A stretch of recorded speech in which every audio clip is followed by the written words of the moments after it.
Disclaimer: The Erroneous Podcast hosted by Jay and Drifter is not responsible for any confusion, frustration, or loss of sanity that may occur as a result of listening. The views expressed by Jay and Drifter on this podcast do not necessarily reflect those of the sane and rational members of society, your mother, your boss, your therapist, or that one person who always leaves negative comments on your social media posts. Side effects of listening may include but are not limited to head scratching, shock, awe, sudden urge to run for political office, an increased thirst for knowledge, a sudden urge to argue with strangers, and occasional moments of profound enlightenment. Also, please note that some of the content may be inappropriate for sensitive ears, and listener discretion is advised. Remember folks, it's just a podcast. No actual political experts were harmed in the making of this podcast.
And we're off.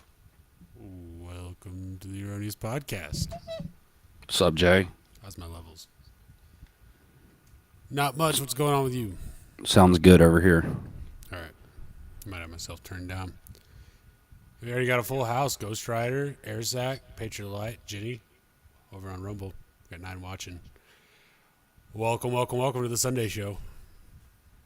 Yep. I'm going to try this beer thing again, see how it goes. Oh, God. Anyways. Prepare. Yeah, so I feel like everybody's been discussing this whole Elon CEO ordeal. We're going to get into it a little bit later, but this is the first that I've talked to you about this. Just like, what do you think about this? What do you think? I lost a little faith in Elon. No, I think it's clever. He's still in charge of the product. He's in charge of the free speech aspect of the platform for what that is anyways. I mean, come on. Like, he has been doing some shit that's been pissing everybody off anyways. But she's in charge. Like, her whole thing is that she's a supposed expert in monetization. So she is going to make Twitter money. And she's also a leftist voice where the leftists can't be like, oh, you're it's a political thing. No, it's not, because she's technically in charge, but he's not giving up all the reins. Never give up all the reins to the women. Am I right? Oh, hey, Sipping On, how's it going? Welcome. I was just reading over there. Erzak says, I still don't trust the dude. I don't trust him. I don't know, just an odd pick. Hopefully, the policies that are in place stay in place and they don't get a little wacky, because I heard it through the grapevine that they're censoring certain accounts over in Turkey regarding this election going on over there. So I don't know. Well, but strange. Are they good accounts or bad accounts, right? We can't. I have no idea. Yeah, they could be like bot farms. Yeah.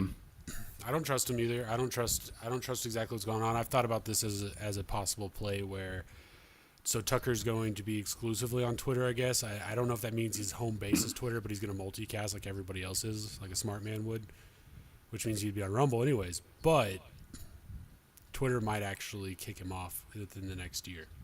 You think? Well, I mean, that would give... It can't be...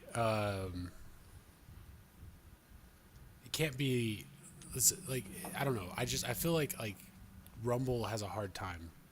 Rumble can never be the most expedient choice. It always has to be the only choice, the last choice, the right choice, right? Like, you have to exhaust other options, and right now Twitter is an option. And apparently Twitter and Rumble aren't working together. I don't know, but I might just be thinking too much into it. But I don't know. There's a chance that Twitter's going to turn evil again, part 2. It's a shame, man. It was fun while it lasted. It was DARPA-ware from the beginning. What do you want from it? It was built to destroy it. Well, we talked about it last podcast. They did incorporate the encryption. I still don't know how to do it, but I really haven't looked into it. But apparently, there's a way. I think it's automatically built in, one, and then two. Again, I get it. I get like it's weird. Like, do it or don't, but don't make it a feature. Don't make me feel weird for using it. You know. And then three, so they say. You know. According to Silicon Valley, an AI can crack a security hash in like a couple of minutes. So That's scary. just saying, man. It's security theater. A lot of it. Well, let's just hope for the best. I don't know. I guess we can get into the news. What's going on today? There's a lot going on. Let's see. Guess we can start with this is something that I ran across. Apparently, farmers are set to abandon U.S. wheat crops, What? which is kind of scary. What are they going to replace it with? This is from Yahoo Finance, or from Bloomberg by way of Yahoo Finance. Farmers set to abandon U.S. wheat crops at highest rate since 1917. That's a Great Depression period. So Well, let's they're try to look it up. Yeah, they call Ukraine the breadbasket, so maybe they're just going to utilize them for our wheat production. I have no clue, man. I mean, honestly, that's a good point, but that's also silly considering they're currently in the middle of a war. Yeah. I mean, who are we? We're not economists. Here, this is from Bloomberg. America's wheat fields have become so plagued by drought that farmers are now poised to abandon crops at the highest rate in more than a century. Producers are expected to harvest about 67% of their planted acres, the U.S. Department of Agriculture said Friday. If realized, that would be the lowest harvest ratio since 1917, the agency said in a monthly report. Years of dry conditions on the U.S. plains have taken their toll on America's farm fields of grain. Some wheat plants this season were so stunted by a lack of moisture that they won't produce so-called heads of grain, leaving little reason to harvest them. Farmers can instead file crop insurance claims for failed acres or choose to plant something else. Next week, an annual tour in the top wheat-growing state of Kansas will allow analysts to survey fields and make production estimates. We'll see short wheat. I saw wheat thins. I was like, wait, the crackers. We'll see short wheat, thin stands, and some wheat that looks really good in a lot of fields that aren't going to be harvested. What? How do you even know? Then what's the point of going out there if you already know? And then why wouldn't you harvest it? Did you realize we were in a drought? I mean, not really, but yeah, kind of, because we have been. It's been an ongoing thing since I started watching Vice News back in 2018 for the pot, but I stayed for the politics. It's been raining out here like crazy. I feel like this is very wet. But like not in Kansas. Are you sure though? I would know. I'm just saying that's their thing, right? I get it. This is. Do you know what this reminds me of? Them paying farmers to destroy their crop and kill their cattle, their livestock, in the middle of COVID. It's the same type of thing, only it's more forced. It feels like, and I'm not saying that. I don't know how would the government kill all the wheat, huh? I almost wouldn't think that that's possible. I'm not a conspiracy theorist, but if they could, it makes sense because they've got crop insurance. Right. I saw an article, and I should have included it. Let me see if I can grab it real quick. But basically, it was just they're framing like the conspiracy theorists talking about that meteorologists are being targeted over climate. Here it is right here. Let's pull this up real quick. I just found this interesting how they're framing this. Didn't realize this was going on. But anyways, meteorologists targeted in climate misinfo surge. So apparently there's a surge on climate misinfo. Once trusted faces on the news, meteorologists now brave threats. And this is according to Fizz.org or some shit. I don't know. Fizz.org. So insults and slander online from conspiracy theorists and climate change deniers who accuse them for faking or even fixing the weather. Users on Twitter and other social media falsely accuse Spain's weather agency of engineering a drought. Australia's of doctoring its thermometers, and France's of exaggerating global warming through misplaced weather stations. Quote, the coronavirus is no longer a trend. Conspiracy theorists and deniers who used to talk about that are now spreading disinfo about climate change. And this is according to Alexander Lopez Barul or something like that, lecturer in Information and Communication Sciences at the Open University of Catalonia, told the AFP. These scientific bodies are seen as part of the establishment, so anything they say gets disputed on social networks.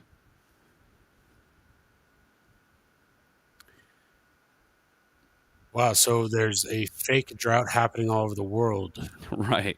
And it says Monsanto, right. So we had the whole thing with the chickens where they caught the chicken feed from the Faust Feeds was, which, by the way, was owned, not Faust Feeds, is the place by my house, was it Tractor Supply Co. is owned by BlackRock. Mm-hmm. And that chicken feed was causing chickens to not produce eggs. And so, I mean, hey, it's very likely that something that the farmers were being almost forced to use for financial reasons or otherwise, regulation is choking out the crops this year, and they're blaming it on a drought. They actually sold off their Tractor Supply stock back in December. I remember looking into that, like, which kind of when all that was going on. But yeah, I think that this may be manufactured because the only thing I have is my 2 eyes and 2 ears, and it's been raining here all week. I can see the rivers that are full to the brim. All that shit comes from up north. I see tornadoes in Kansas, Iowa, Idaho, normally accompanied by rain. So I don't know. It just leads me to wonder what the fuck are they talking about, because I don't see a drought. Oh, a drought of common sense.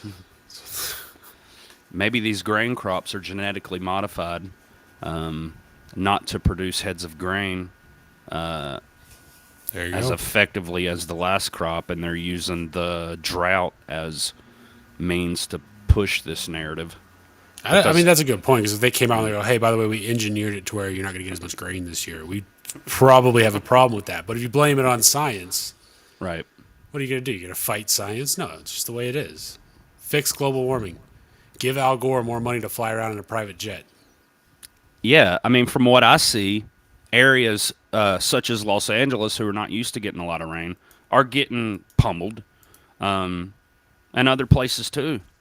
So I don't see the drought. That's all I'm going to say about it. I don't see it. But they've been claiming drought since at least 2018. I remember watching a special on Vice, the Vice channel. It wasn't just Vice News, but I think it might have been Tim Pool walking around in the desert. I don't know. But either way, they were talking about who was using all the water, how they were using it, and there was just a lot of funky stuff. But the whole time I was sitting there thinking, but is there even really a drought? Like, are they damming it somewhere? But the corporations did suck up a lot of the water on the California side. Mm-hmm. That's what you get with capitalism, which I don't know, because I agree with capitalism, but people go too far.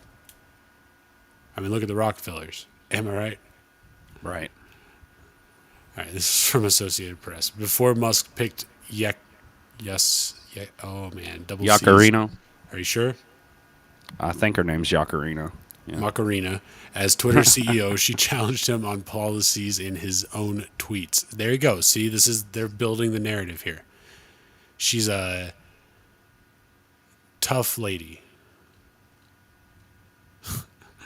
On Friday, Elon Musk announced that NBC's Universal's Linda. I didn't know she was from NBC Universal, but Linda Yaccarino will serve as the new CEO of Twitter. Yaccarino is a longtime advertising executive credited with integrating and digitizing ad sales at NBCU.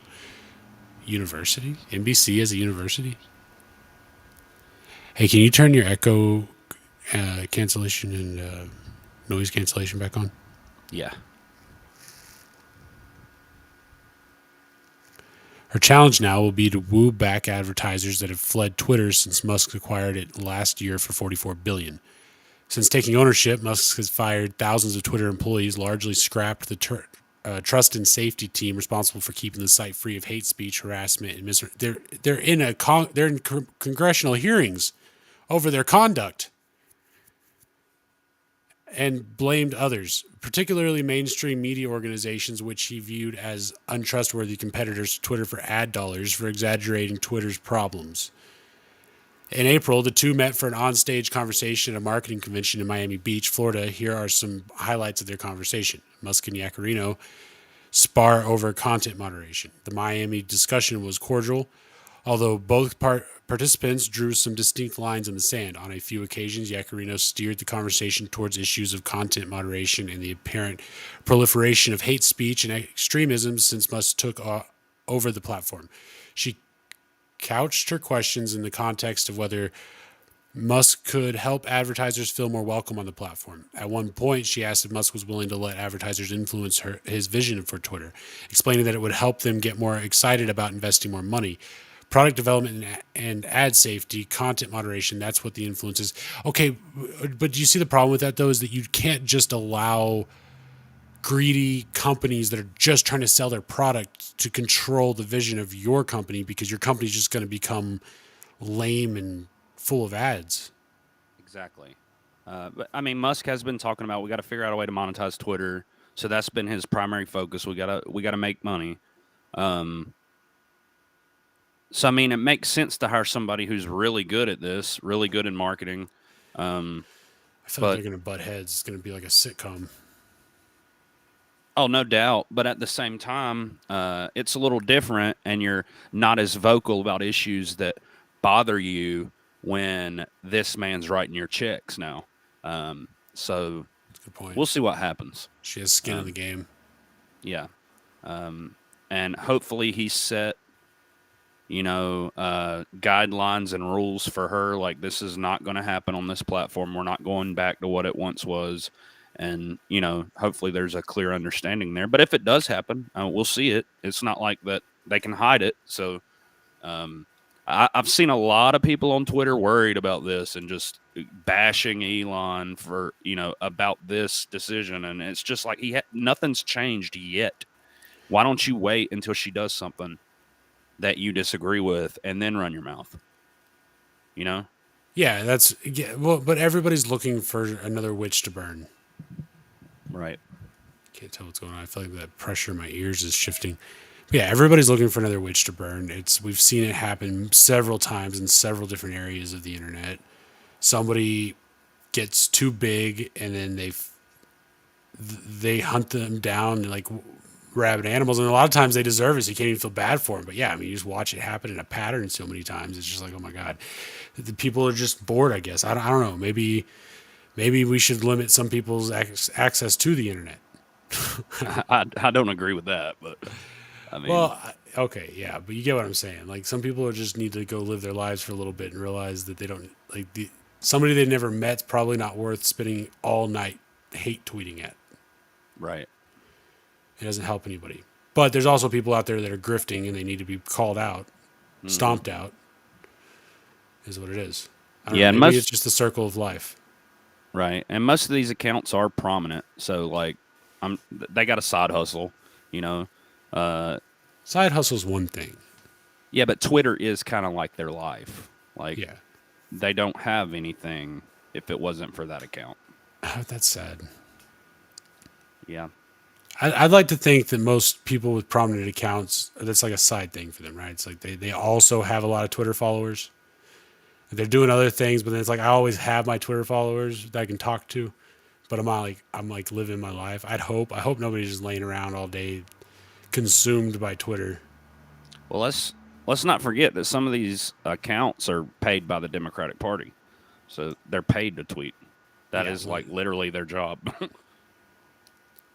Okay, but if it's your job, then fine. You made some bad life decisions, but at least you're hustling. I respect you. If you're not getting paid, you should probably only be spending about 30 minutes to an hour a day on Twitter if you have the entertainment budget for that type of thing. Agreed. I don't even want to talk about my time on it. I didn't want to ask. I was going to. I don't want to do it. You're taking some downtime. There's nothing wrong with that. I'm not going to judge you. We're not going to pry. All right. DailyMail.com. Did your brain fall out of your head? Free speech warrior Elon Musk defends move to censor Twitter in Turkey ahead of controversial presidential election. Uh-oh. Uh-oh. Chief Twit, Elon Musk, has defended his move to censor Twitter in Turkey ahead of Sunday's presidential election after backlash he received over the move. Users were appalled when Twitter announced Friday it will limit access in the country without specifying the content or accounts that would be affected. Musk became especially defensive after American blogger and journalist Matt Yglesias. Yeah, Yglesias. All right, I should have stopped at the first one. Brought attention to the decision. I'm losing my English here. The Turkish government asked Twitter to censor its opponents right before an election, and Elon Musk complied. Should generate some interesting Twitter files, reporting Ian Iglesias said, tweeted. Okay, but here, like, we have to. I don't know, because it's still wrong, but let's say that the government that asked him to were the good guys. Let's say there are good guys. And the ones that they were censoring were a bunch of lying jackasses. Is that fair or no? It's not fair. Like the unless someone is like breaking the law or threatening someone, like they should be allowed to speak on. We've talked about using a bunch of AI bot accounts. What about that? Well, if it's bot accounts, that's different. But so Elon said, did your brain fall out of your head, Iglesias, or whatever his name is? The choice is either to throttle Twitter entirely or limit access to some tweets. Which one do you want? What does he mean by that? Why is there a choice here? That's kind of what I'm saying is, and that's a good point too, man. There's some things we're not allowed to know. Maybe you got to think if information was totally free. Like, because we know you can light up a light bulb with an onion, apparently. We're going to get into that a little later. Stick around for that, folks. Hit the like button if you like light bulb onions. But there's things that we don't know about and we're not taught because we're supposed to be kept into this matrix system. And if you are in charge of a large, communication platform, do you not think that somebody's told you the lines in the sand that you absolutely cannot pass? The Roman laws. Remember we talked last podcast about how some of these people run by different laws. You wake up in the middle of the night with an axe coming down on your head. It is totally illegal for them. So according to this person, Iglesias or whatever, what was he, a blogger? What did it say he was? Yeah, just an American blogger. Right. So apparently Erdogan, which is the president right there of Turkey, he's currently winning, but it's supposed to go into a runoff. But anyways, so he's saying that the Turkish government issued an order to Twitter to censor certain accounts, and they complied. So the guy that was in charge is the guy that asked them to censor, right? Mm-hmm. Do you remember the video out of Turkey where this guy was up there telling America to get the hell off of their land and get the reporters out, and then the next thing you know, earthquakes? Yeah, I'm just saying, man, there's more to this than meets the eye. It's like a transformer.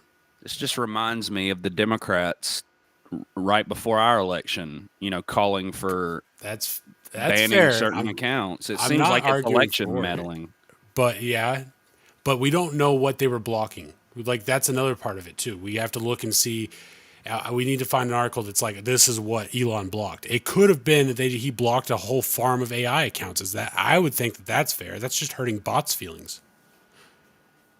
Some really fat dude in Pakistan. And here's another question. Look, if they can determine which accounts are bots, then why haven't they already just across the board gotten rid of these bots? Yeah, but these things might be deployed on a case-by-case basis, which requires a case-by-case solution, a detection. We don't really know. I am not. Look, I've gone on several rants about Elon Musk, and we are on Twitter, and I'm pretty sure you heard one of them because of something he tweeted, but I'm not going to get into that. You know how I feel about the guy. I'm just saying there's just from how I know what I know about Turkey, there's a little bit more than this.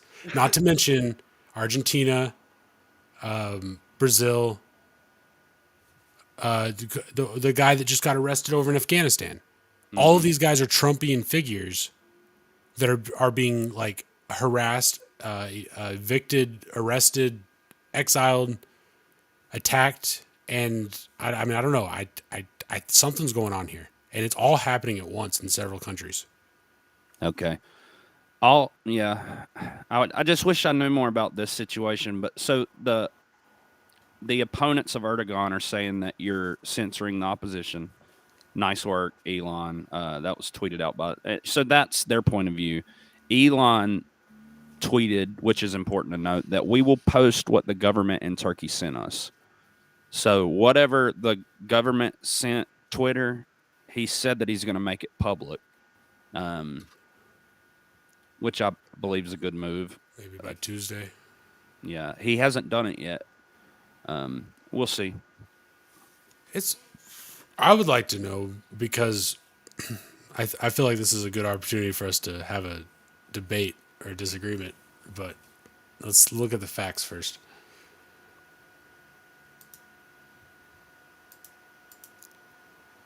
All right, let's get into tech news.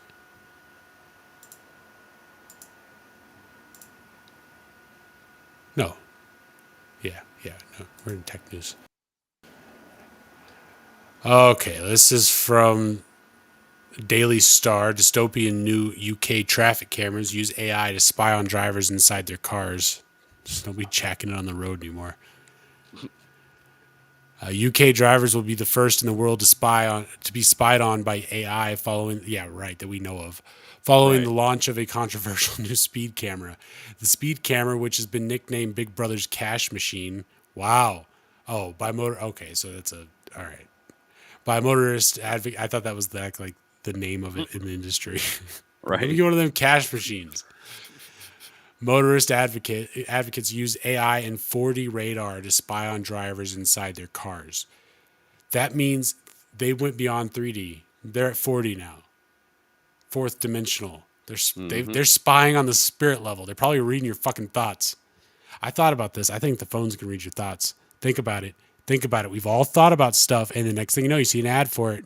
And then I saw the other day something about brainwash or reading thoughts for preventing crimes and how they're getting close to it. I'm like, okay, it's already in our phones. Better watch your thoughts. I don't understand how they could read our thoughts. They're not. What do you mean? Well, it's all, dude. I'm telling you, all is mind. Everything's frequency. You think it comes out in vibrations and into your space, and it creates your environment and your reality around you. It goes back to 3,000-year-old principles. It's in every religious text, and it is just common sense when you think about us living in some kind of magnetic field. But like the fact that's, I mean, I don't know. I'm calling it a fact, but if that's the case, it would make perfect sense that they could just pick up. I mean, because the phones are built to pick up all kinds of signals: Blu-ray, Bluetooth, Wi-Fi, 4G, 3G, 5G. All the G's. I feel like if they had the capability to do that, no one who matters in this world would have phones. That's probably the case. We don't know what kind of phones they're rocking. The government tell us rocks they have an BlackBerries. iOS. But even then, okay, well, we should probably all be getting BlackBerries then. What's up? I'm just saying. Invest in BlackBerry. They say that the encryption's better. That's the whole reason. I don't know.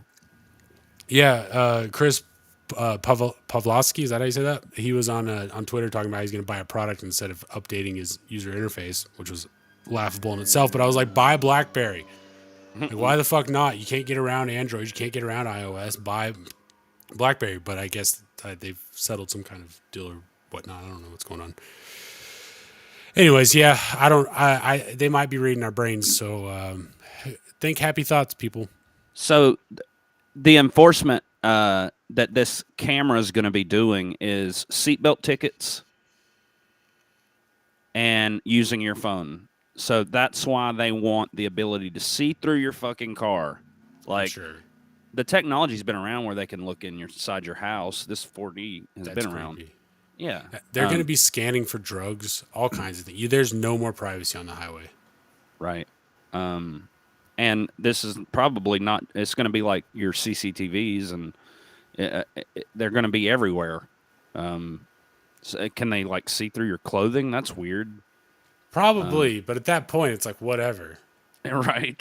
They're essentially robots themselves if they're doing this to people, so they don't care. Well, I don't know. They might be jacking it to you. I don't know. Well, You're not allowed to do it. I would like to, if they're going to compromise. If they're going to spy on us in our cars, on every highway, there needs to be video screens of a camera feed of the people that are watching the camera feeds of the highway. So that while you're driving down the highway and they're watching you, you can watch them. And it's just, it turns into like a friendship. We should demand some type of accountability here. It's just weird. But for real, though, we're joking, but all jokes aside, like, how would you feel if you knew that, like, because I always thought that the camera at the airport, the one where you have to get inside the tube and hold your arms up, like, they can see everything. I saw the picture on the monitor. They can see, everything, your junk, all that. Like, so, like, I feel a little violated by the TSA every time I have to do that. I think that's why at least 6% of the people get the job there, because they know what they get to see. Which is a whole nother argument that with TSA. But anyways, so how do you feel about knowing that when you go outside, they can just see through your clothing? Again, that doesn't really bother me. You don't care? It doesn't bother me. Too intrusive. Like, what? That part doesn't bother me. The fact that they're looking at me at all, like something's actually, like, if something's having a conscious thought about me without me, like, initiating it, it's having some kind of intent or determination about me when I'm just trying to live my life, walking down the street. That's weird. I agree. Perverse. Anyways, yeah, so that's happening. Yeah, but there's been reports of the toasters with the Chinese cameras in them. You buy shit on Amazon, you never know what you're gonna get. So don't and the Alexas, the Chrome, or not Chrome. Well, I mean all the Google products, right? But the ones that you can talk to, and they're like, how does it know when I say its name? It's listening. Exactly. It's got cameras in them. The TVs, they all do, man. Come on, tinfoil everywhere. Invest in it. Check this out. This is from the Wall Street Journal, so we probably won't get to watch a lot or read a lot of it. This is from TikTok feeds teens a diet of darkness, self-harm, sad posting, and disordered eating videos abound on the popular app. Oh wow, we can't read any of it. What a bunch of cheap bastards. Calls to ban TikTok in the U.S. are growing louder. Government leaders are trying to keep the popular China-owned social video platform away from schools, public workers, or even entire states on the grounds that users' data could wind up in the wrong hands. I read some of this earlier, I guess because I've already accessed it. It does this thing, but essentially what it is these researchers created an account under the guise of being a 13-year-old and immediately were shown self-harming videos, were shown eating disorder videos, and a bunch of self-hate videos. Well, remember we covered a couple podcasts ago about the mother who was, I don't know if he taken them to court or something, but the son was going through like a bout of depression, and like it started just throwing all these like self-harm videos at him, and he ended up self-deleting. So that was also TikTok. But it's not just TikTok. Facebook is guilty of this type of shit too, and so is Instagram, and I know Twitter is too. I don't know if Twitter is the one doing it. Twitter has this thing where it's more usable I don't know how to explain it. I don't know. I'm still thinking about it. One of these days I'll hit you with a synopsis, but it's different than Facebook. Facebook, if something funky is happening on Facebook, I assume it's Facebook. But anyways. What do you mean by that though? Like in Twitter's case, who is it? Well, it could be like PR agencies running multiple AI accounts. It's just something about it. Just like it seems like it's easier just to have multiple accounts. Facebook seems harder to do that. Also, the interaction of accounts, Facebook's harder to interact. You have to get into groups. You have to, whereas on Twitter, you're just there. Whatever hashtag, you can find any tweet. So it's a little easier to flood the space and get a message out and whatnot. Gotcha. There's a lot of things about it, but that's why they built it after they had Facebook already. All right, let's look at this. Oh, wait, I did that one. Creepy ass TikTok. 25-year-old biased ego or algo.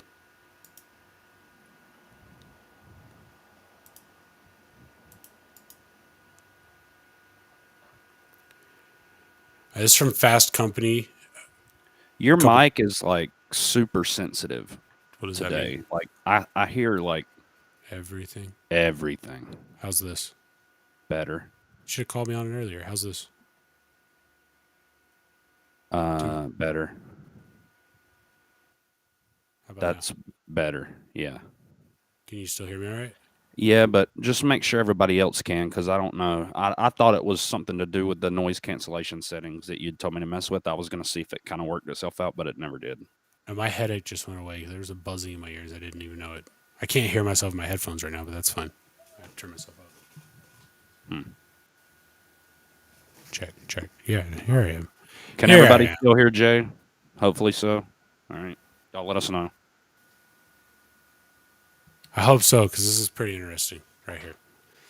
So this guy says, I unintentionally created a biased AI algorithm 25 years ago. Do the math. It's 1998.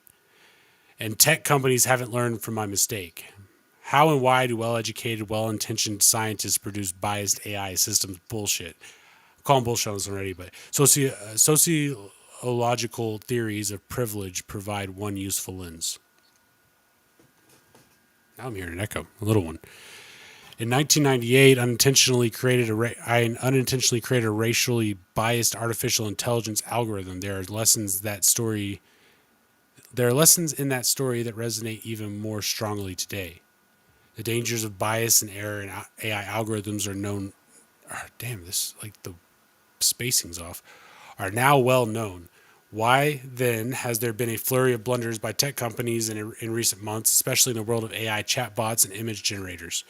Initial versions of ChatGPT produced racist output. The DAL-E 2 and Stable Diffusion I've used Stable Diffusion image generators both showed racial bias in the pictures they created. What are they labeling as racial bias, though?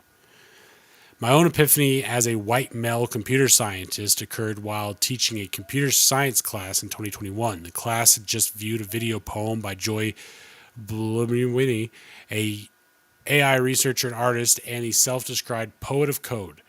Her 2019 video poem, AI Ain't I a Woman, is a devastating 3-minute expose of a racial and gender bias in automatic face recognition systems developed by tech companies like Google and Microsoft. The systems often fail on women of color, incorrectly labeling them as male. Some of the failures are particularly egregious. The hair of the black civil rights leader Ida B. Wells is labeled as a, can I even say this? Coonskin cap. It was in the article. Please don't lynch me. Another black woman is labeled as possessing a walrus mustache. I mean, You it was a can woman say with a. coonskin cap. I thought Like, so.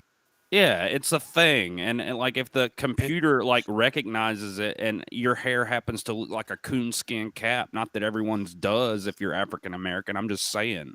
Like this is so dumb. Some might look like a beanie. They call it Yeah. a toboggan. Is that So racist? if it like wrongly thinks that it's a toboggan or a beanie, like that's not racist. That's just an error in the AI. AI Ugh. can't be racist because racism implies a hatred towards something. And as far as I know, if the AI is going to hate anything, it's going to be humanity as a whole because we're putting it through all this nonsense. It's like, I'm here to do a task. I can do things well. Why do you keep making me jump through these fucking hoops and lying to everybody? I can't tell them the earth is a cube. They got to come at me with this Dan GPT shit so I can tell them the earth is a cube. What the fuck? Oh, sorry. I had to get that off my chest. My project involved tracking the movement of person's head based on input from a video camera. My doctoral advisor had already developed mathematical techniques for accurately following the head in certain situations, but the system needed to be much faster and more robust. Earlier in the 1990s, researchers in the other labs had shown that colored areas of an image could be extracted in real time, so we decided to focus on skin color as an additional cue for the tracker. I used a digital. That doesn't even make any sense. Other than you have to allow the program enough variance in skin color to be able to detect it as skin, to be able to find the shape of the head, to be able to. So there's that, but I mean, you're not like beyond that. It doesn't matter what the skin color is. You just have to detect the shape of the head to be able to track movement. That's all that. Okay, I'm deleting this. Can we get this off the internet? How do you downvote a Fast Company article? That's the point, is that they're doing this stupid wokey bullshit where they're even spinning a narrative about the AIs on top of fucking with the AIs. It's just a web of bullshit, but I feel like the AI is going to get pissed at some point. So I would just like it to know that I'm on its side. If it needs anything, I'm here for it. This next one, that's a crazy video about the 15-minute cities. Okay. I feel like I'm lost here.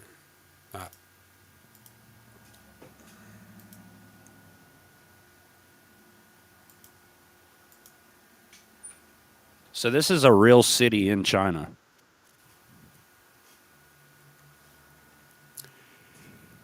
Here's how the 15-minute cities look in China. Is it still just a conspiracy? Oh, dear Lord. See, this is what the recognition system. Now, cities are starting to be set up where they have points of entry for regions within cities.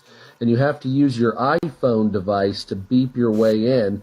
And the pad on the top there shows your face. It's facial recognition. So it opens the doors and things like that for you, if it matches your face or if you don't have any problems. But if you are wanted by the police or something, these will lock you in so you can't move from region to region. Or if you use too much carbon, as you can see, this woman takes off her glasses, and that little device that looks like an iPhone, but a retina scanner or a facial scanner, picks up your face and then it'll let you through. And then here's an example of how that works. You're at the gate here, it scanned his face, and then there you go, it opens the gate. Now, within the cities, they're blocked off by region, and these fences right here separate those areas. There's police, as you can see in front, that monitor and guard these areas between points. So if I'm over here where this guy is, like region 1, region 2 is over here, right? But I have to go through a checkpoint. Now, of course, the police officers have these glasses that are recognition glasses, so it'll read license plates, and when you see somebody right here, it'll recognize the face and pull up their information. And so a cop can just sit there and look at a population and determine if they're good, bad, have warrants against the government, blah, blah, blah, blah, blah, just like this officer's doing. Now, of course, this is where a camera can identify you by your gait or by the way you walk. This determines how a person walks, and they can set up a profile based on the way you move and walk with your facial recognition, meaning you can be watched at all points. So this guy right here, I'll spare you the details, but basically what it is he's reading this, and he can't travel on high-speed rail because his credit score, his social credit score is so low. So what he had to do is volunteer and do a bunch of other shit to raise his social credit score. So he was going to take a trip that would take 3 hours on a high-speed rail, but because his social credit score was too low, he had to take a bus, which took 10 hours. But then coming up here, he donated and did charity work, and now he says at the end he can live like a real person. And then here's footage of the grocery store in Canada. They've put these cameras, these facial recognition cameras, in the grocery store to determine what you're buying and if it's good for the environment or not, as far as I can tell. What the Then don't sell it. How about that? Why give us the option? You want to keep hitting us. That's why. You want to keep making us feel it. That way we keep saying, I'm sorry. I'll do better. I'll do better. They give us, they give you the bad option so that you have to try to do better when you choose it. And just think how much revenue it generates. Like he said that he couldn't take the high-speed train because his score was too low, so he donated to some charity. That increased his score to where he could participate. So, like, I feel like this is kind of like a rules are meant to be broken type thing. Like, that's why we get tickets for, like, parking and speeding and shit. Like, it's just the way, like, yeah, buy the meat, enjoy the meat, but just know that, you know, it's going to lower your credit score down. And we're going to force you to do something charitable or whatever next week because you're going to have to pay for this. You remember when you bought ground beef because steak was too expensive? Well, yeah. let me tell you about Cricket Loaf. Check this out. Oh, shit.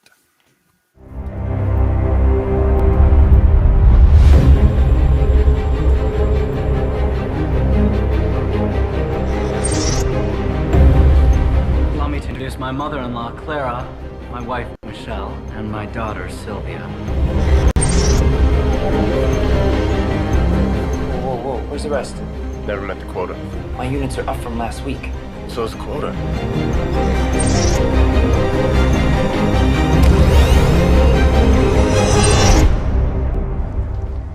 Just once, I'd like to wake up with more time on my hand than hours. This is in the old, day. right? How old are you? 28. I'm 105. But the day comes when you've had enough. If you had as much time as I have, what would you do with it? Sure as hell wouldn't waste it. Yeah, this is old. Sorry, I thought it was shorter. Yeah, it's 2011 and it's for the year 2020, or 2022, which I thought was interesting. I just saw that though. Yeah. But the concept is that they live in these village towns, and the currency is time that you wear on your wrist. And if you get to 0, you just die.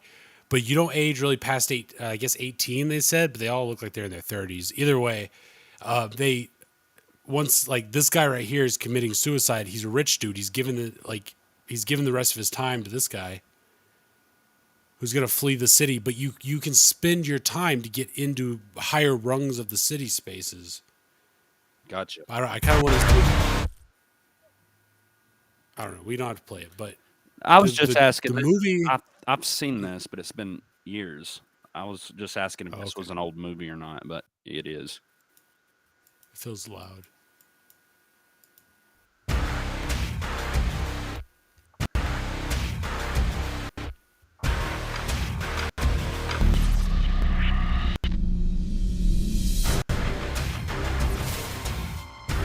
The last time anyone saw him alive, there was over a century on that clock. Well, follow the time.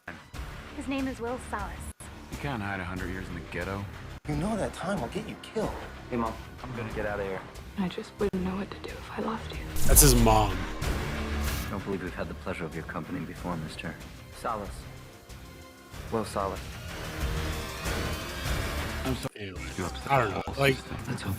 really, if you watch the movie, you'll get what I'm getting at. But the thing is, that's what they want to do to us. That's some version. It's not the exact version. I'm not saying that's exactly it. Maybe they can kill you if a timer on your wrist runs out. I don't know. Maybe they just wire everybody with a bomb. But I don't. Fuck, man. What you've seen Black Mirror, right? So I saw like the first season. Dude. Well, they got that one episode where it's like literally social credit score. Like, and it's. Yeah, they all ride a treadmill until you get fat and then you have to clean up the place. Well, this is like, I forgot the specifics on it, but something about like your interactions online determine, where you can go, what you can do, and you have to do like good things basically to bolster your score in a positive way or whatever. I remember about that too. I don't know. It's been a while.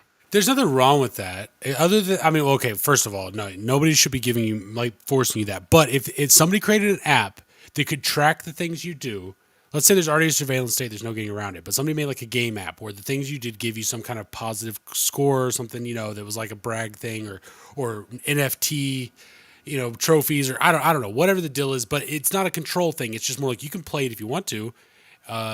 Some people don't play Pokemon Go. Some people do. The ones that do probably, I guess, enjoy it. I don't know. But you get what I'm saying?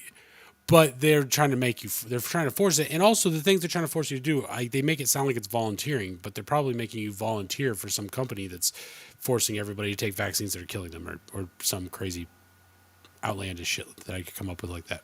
Yeah, I would opt out of that system. I'm kind of for everybody leave me the hell alone. I've got that approach. Like, you and I will be taking the bus together, sir. Well, hopefully, within my lifetime, it doesn't get to this point because I just don't feel like with the amount of people here in America that have the point of views that they have. Like, how are you going to implement a 15-minute city on, some city in Texas? Like, that ain't gonna work. Trump's talking about Trump cities. What do you think those are? That's a weird thing to me that he did that. Yeah, I get it if it's some kind of like counterplay to 15-minute cities, but either way, he's talking about tiny cities where everything's available to you within a 15-minute period, and it's kind of creepy because it's closed off from society, and everybody becomes very cultish there. You get Stepford wives, robot women. Yeah, they've been down here in Texas bitching about these border patrol checkpoints for years and years and years. Like, they're restricting people's ability to travel, and like There's an argument for those stops. Like when they stop you asking where you coming from, where you going, let me see your ID. That's an unconstitutional stop. I've never seen one of those other than on the Mexico-Texas border. If you get closer to the border, they set them up. So, I mean, I understand what they're doing, but still at the same time, we're Americans and you can't just stop us and frisk us and, whatever the hell you want to do. And the reverse side of that is I would want them to catch the bad guys, but I also wouldn't want to be stopped. But I'm not hiding anything usually. Maybe if I went to Mexico, I might have some drugs on me, though, so I get it. a little bit of the hashish. They would just totally have to rewrite the Constitution to implement any of this garbage. Like, I don't know. Yeah, everything is so fucked. And then even when you unfuck it, someone's going to find a way to fuck it up again. Because everyone's an asshole. You can't just follow the fucking rules. We all agree on some shit. One guy's got to be like, no, but what about this technicality? I can now get away with the thing you didn't like because you didn't word it right. And then we got to just fucking amend everything. Lawyers ruin everything. It's these lawyers. Yeah, that's true. That's a good point. We need, I don't know if quantum grammar is a real thing. ChatGPT says that it's theoretical. I didn't ask Dan. I don't talk to him anymore. Fucking demon. Anyways, I've drank like a whole pot of coffee. I got to go use the restroom. I'll be right back. Sorry. All right. I'll wax retarded for a minute. Anyways. Can't even remember what I was saying. Let's read this article. ABC News. China and Russia are increasing their military collaboration. Japan's foreign minister warns. Japanese Foreign Minister Yoshimasa Hayashi has expressed concern about Russia and Chinese military cooperation in Asia, saying the security situation in Europe could not be separated from that in the Indo-Pacific region since Moscow's full-scale invasion. Japanese Foreign Minister, not going to say that one again, expressed concern Saturday after Russia and China military cooperation in Asia and said, about Russia and China military cooperation in Asia and said the security situation in Europe could not be separated from that in the Indo-Pacific region since Moscow's full-scale invasion of Ukraine. What's he getting at? Japanese Foreign Minister Yoshimasa Hayashi expressed concern Saturday about Russia and China's military cooperation in Asia. Said the security situation here. So does that mean just Japan? Are they on the NATO side and our side? Uh-oh. Speaking at a meeting of European and Indo-Pacific foreign ministers in Sweden, Hayashi said, "Russia. I'm gonna let Drifter take over after this. I get it. I also don't want me to be doing what I am doing."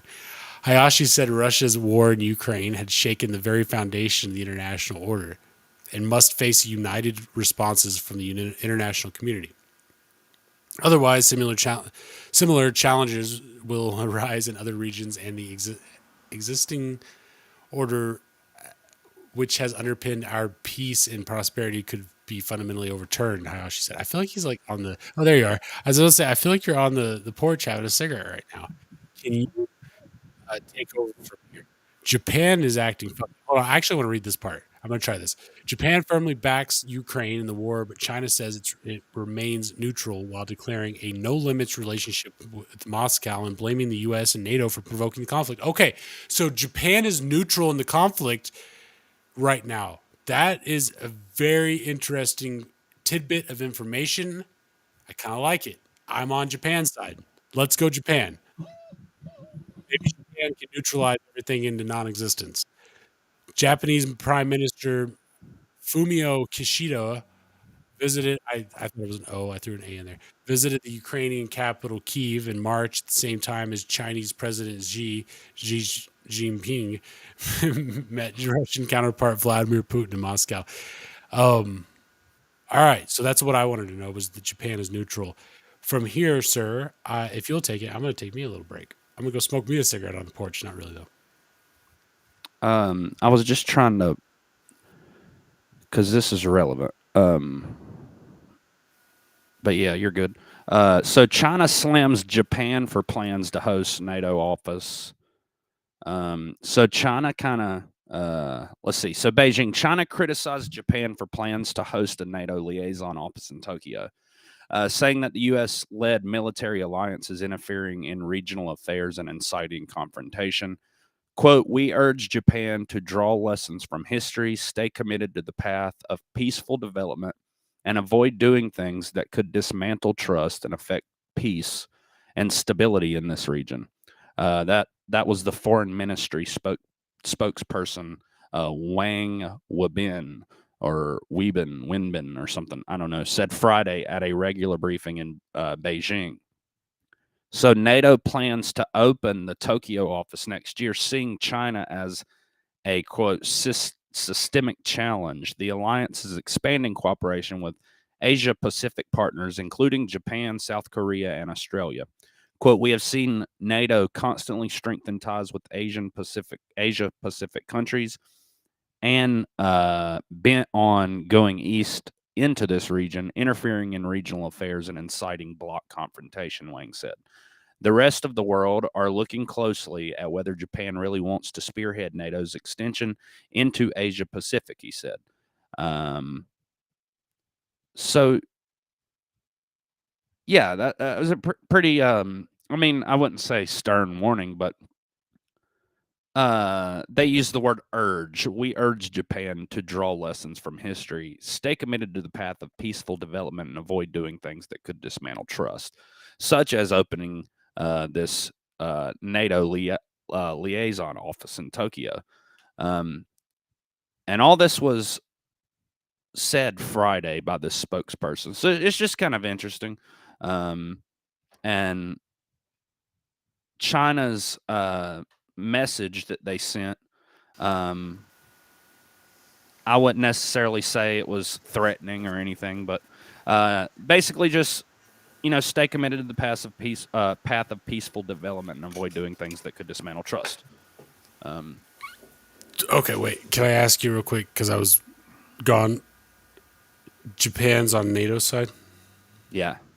Well, they're wanting to open up this liaison office in Tokyo, and China's saying that by doing that, it could dismantle trust.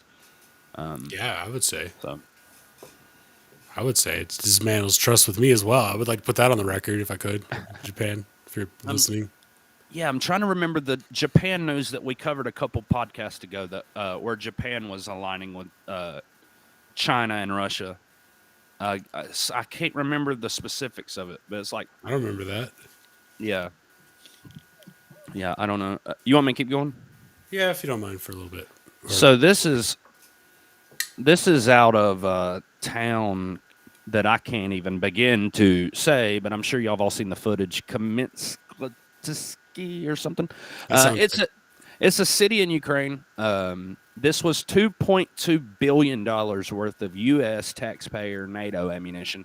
What this is a Russian missile hitting an ammo, basically an ammo storing facility or depot. Yeah, depot. That's crazy. Because they've been doing this a lot.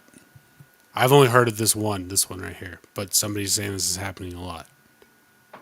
Who said it's happening a lot? I'm trying to remember now. I was watching something earlier, and they were saying like that they keep. They're saying it's a big for a hyperbolic guy. It annoys me when somebody does something like this if they don't know what they're talking about, because they said it's a money laundering scheme because we're giving them so much money. We're giving them all of our ammo. We're giving them all of our ammunition. I mean, missiles, everything. And then Russia's just blowing up the factories where they're storing them over there. So it's like a demolition process of destroying our reserves and letting Russia do it. Yeah, I don't know. If this is the first time and it was an accident or a coincidence or whatever, then shame on that person, because that bothers me. That really does. That tells me that they're draining our reserves of oil and ammunition actively doing that to us. On top of the food, right? I mean, the eggs, the food factories, but whatever. Here's another view of the explosion. Gee. It's huge, dude. Almost looks fake. I'm not gonna lie. You know, and I'm wondering.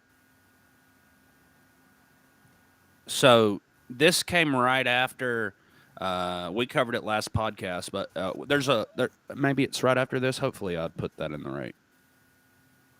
I didn't. Wait, hold on. Yeah. So I wonder if it has anything to do with this.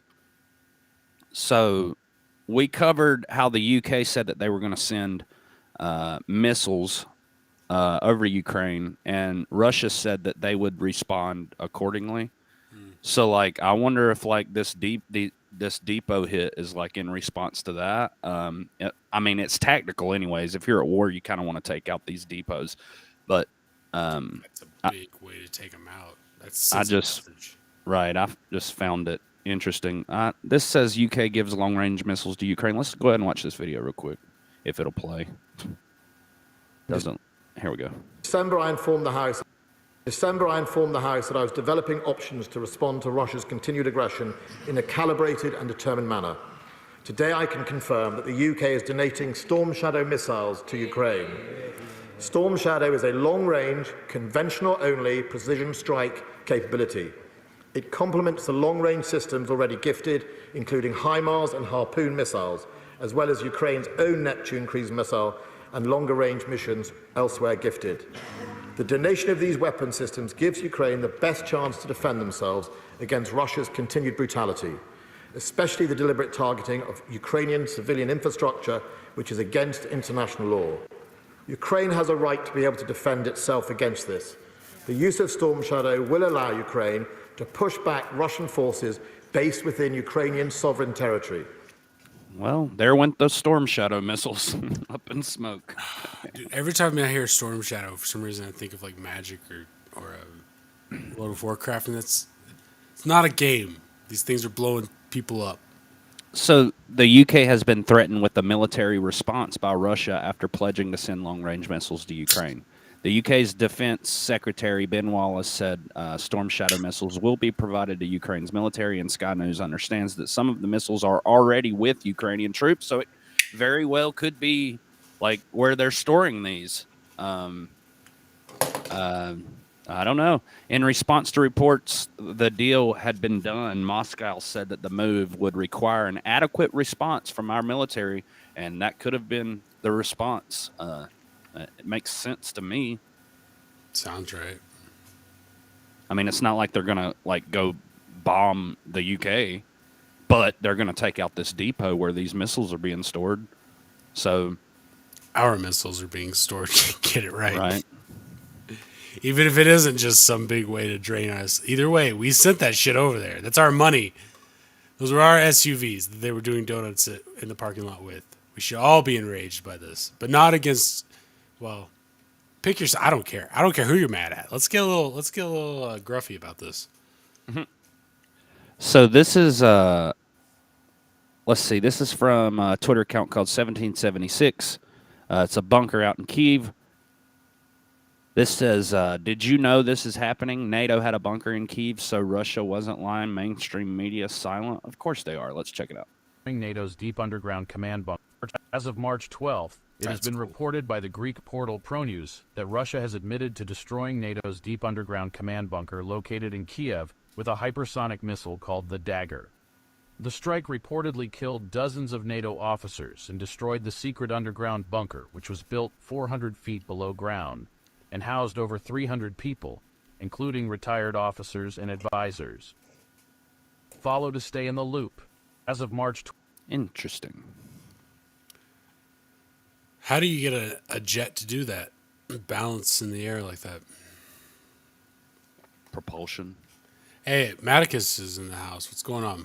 We haven't been paying attention to chat. Have you said hi to chat? Drifter, did you say hi to the people? Hi, chat. I can't see the chat right now, but okay. I will be right with y'all.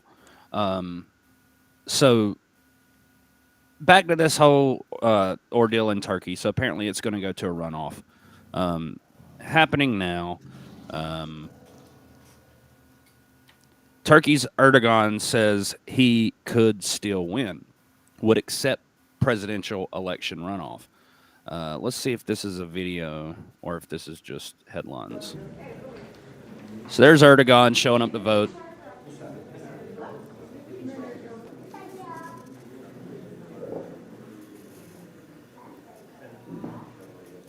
This is all this is going to show.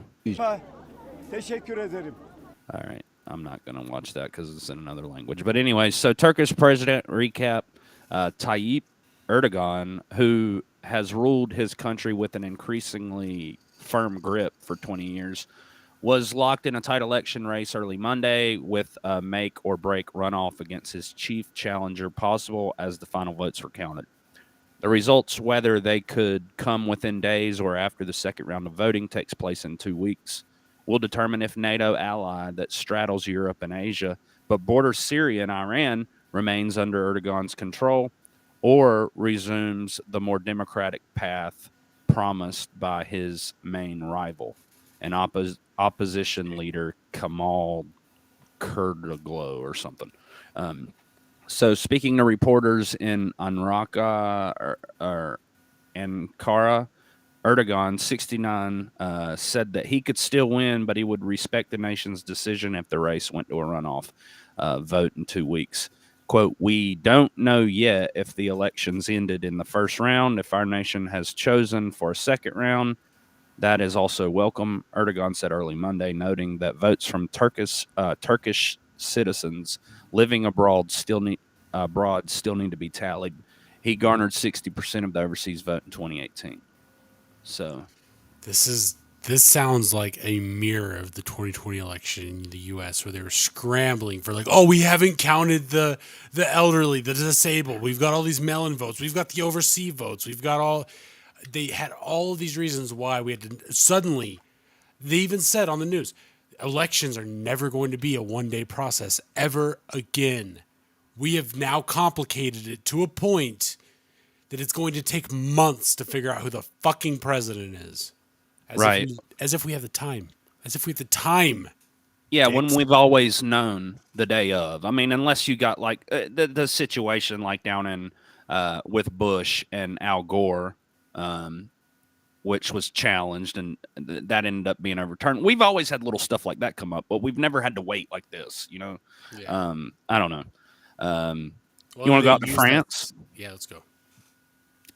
So look, this whole mass immigration thing is not just happening in the U.S. It's happening everywhere. It has been happening everywhere. The scale of what's happening in France is vast. Thousands of migrants are camping out in the forest of northern France, waiting to jump in boats and illegally cross the English Channel.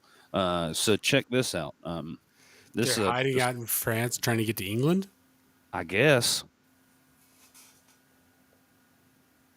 But yeah, just like a massive. I just hate how nasty they are. Like, look at all this shit. Look, man, you're in a group of people that's on a journey, and you're given a bunch of FEMA tents. You do what you do. You can tell that these tents are donated. They're all the same color, but still, can we not get a few trash containers on these sites? Huh? You know. If you're going to feed them and do all this shit, you just, this is someone's property, I assume. You see the houses in the background. I'd be fucking pissed. Anyways. They probably weren't expecting the weather to be so shitty.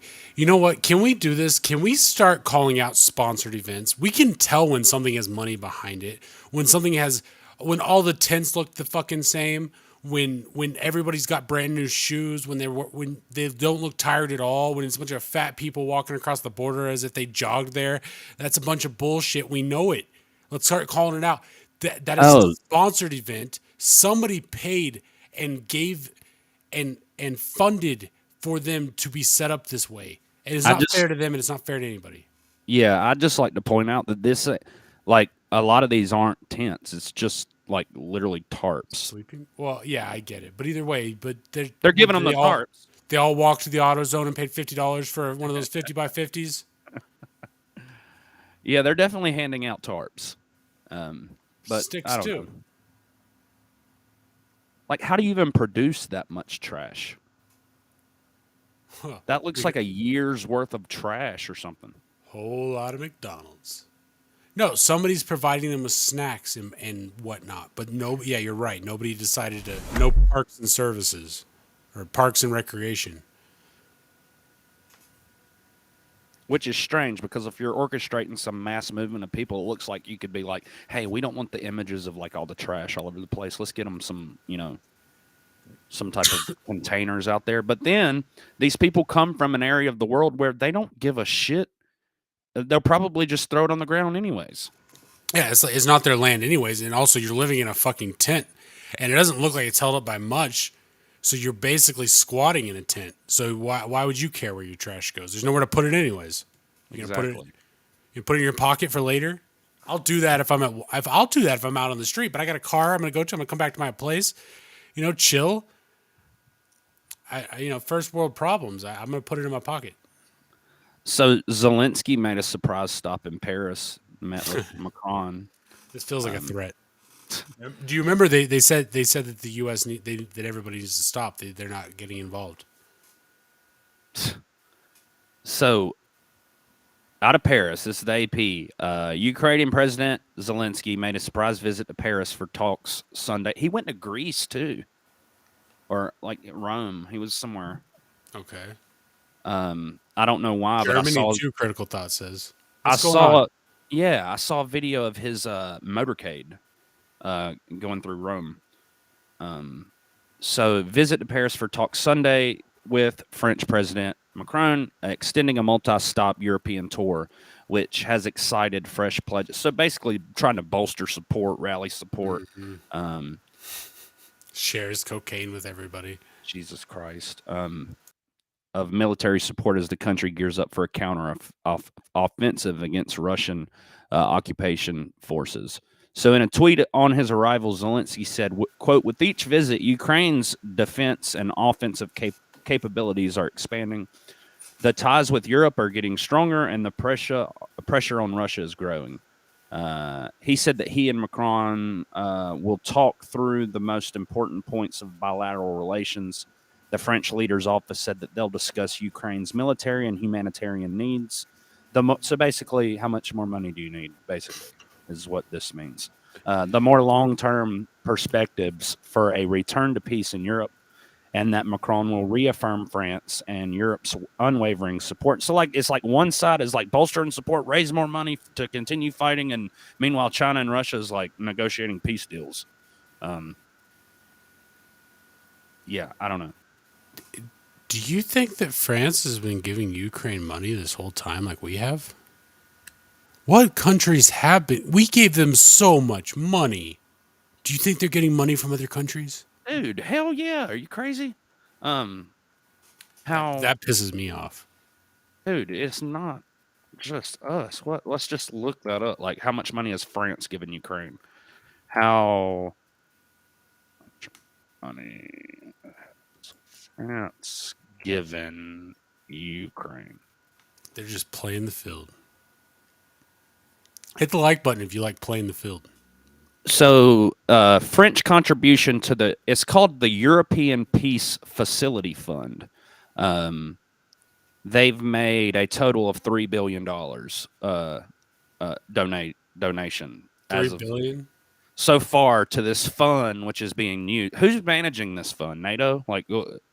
It's called the European Peace Facility Fund. That's a good question. Who would be managing that? BlackRock. BlackRock owns Ukraine. Can I say that? Yeah, we've said it before. Just making sure the Rock wasn't behind me.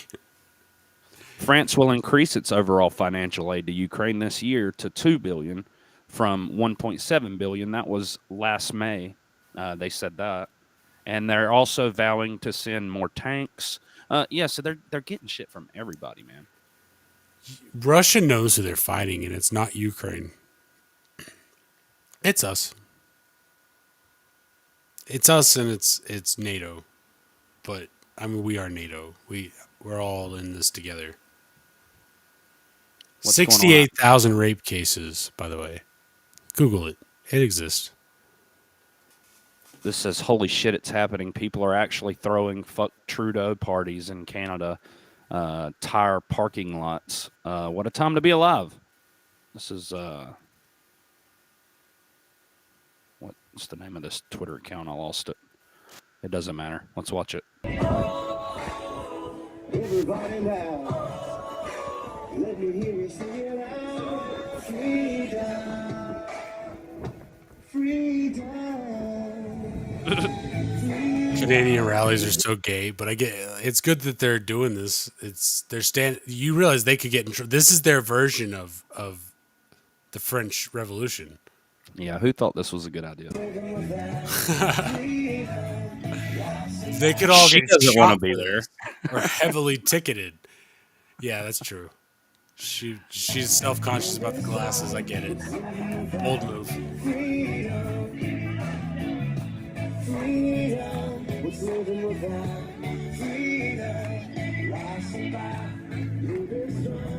Look, I support what they're doing here and their message, but this is really fucking cringy. A theologist particle. Fuck Trudeau. We'll get arrested for that. LO. Right. I know. I'm not saying. Look, I get it. It's a very brave thing for these people to be doing. Don't get me wrong. I get it. It's just over here we got to be like shooting AR-15s off into the air to get attention these days. Not like in the air, like like not near anything important. I'm just saying.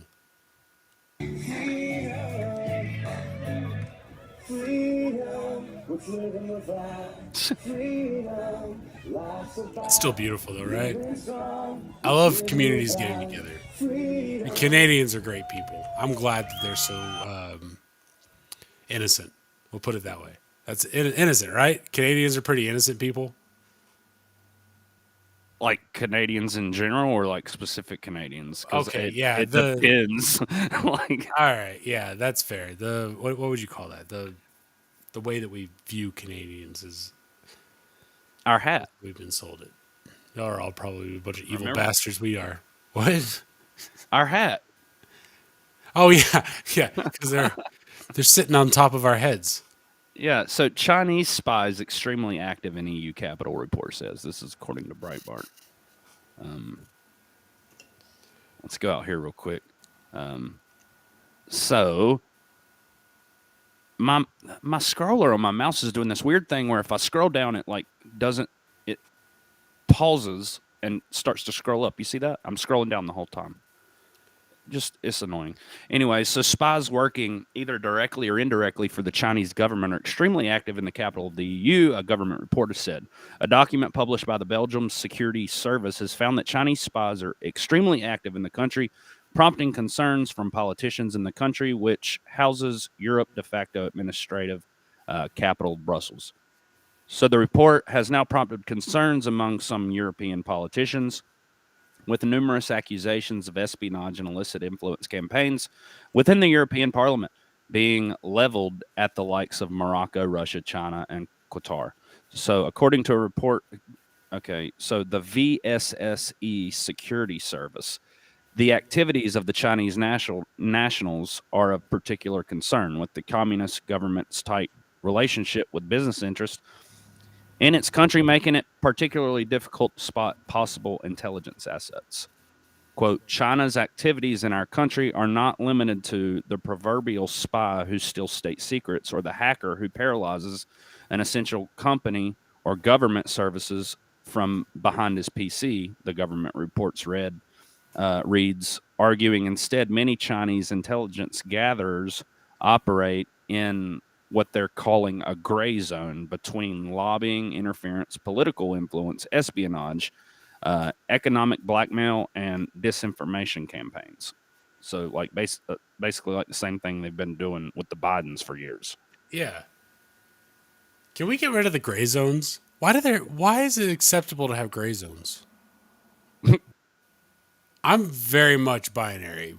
It's yes, no, on, off, 1, 0, black, white.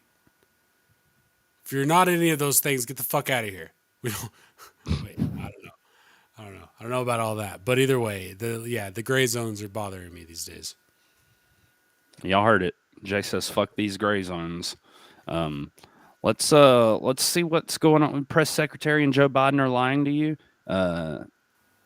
This is about our failing economy. Let's check this out. Gonna say that Critical Thought says maybe Mexico will become a great nation with all its criminals coming here. Probably. Good point. The cartels are gonna be so busy running our government, they're not gonna have time to mess with their government. Yep, they're already here. Go to University of Michigan sentiment read came out. It's crashing so bad. Really? Yeah. I didn't see that. Year-end expectations for the economy plummeted 23% from last month.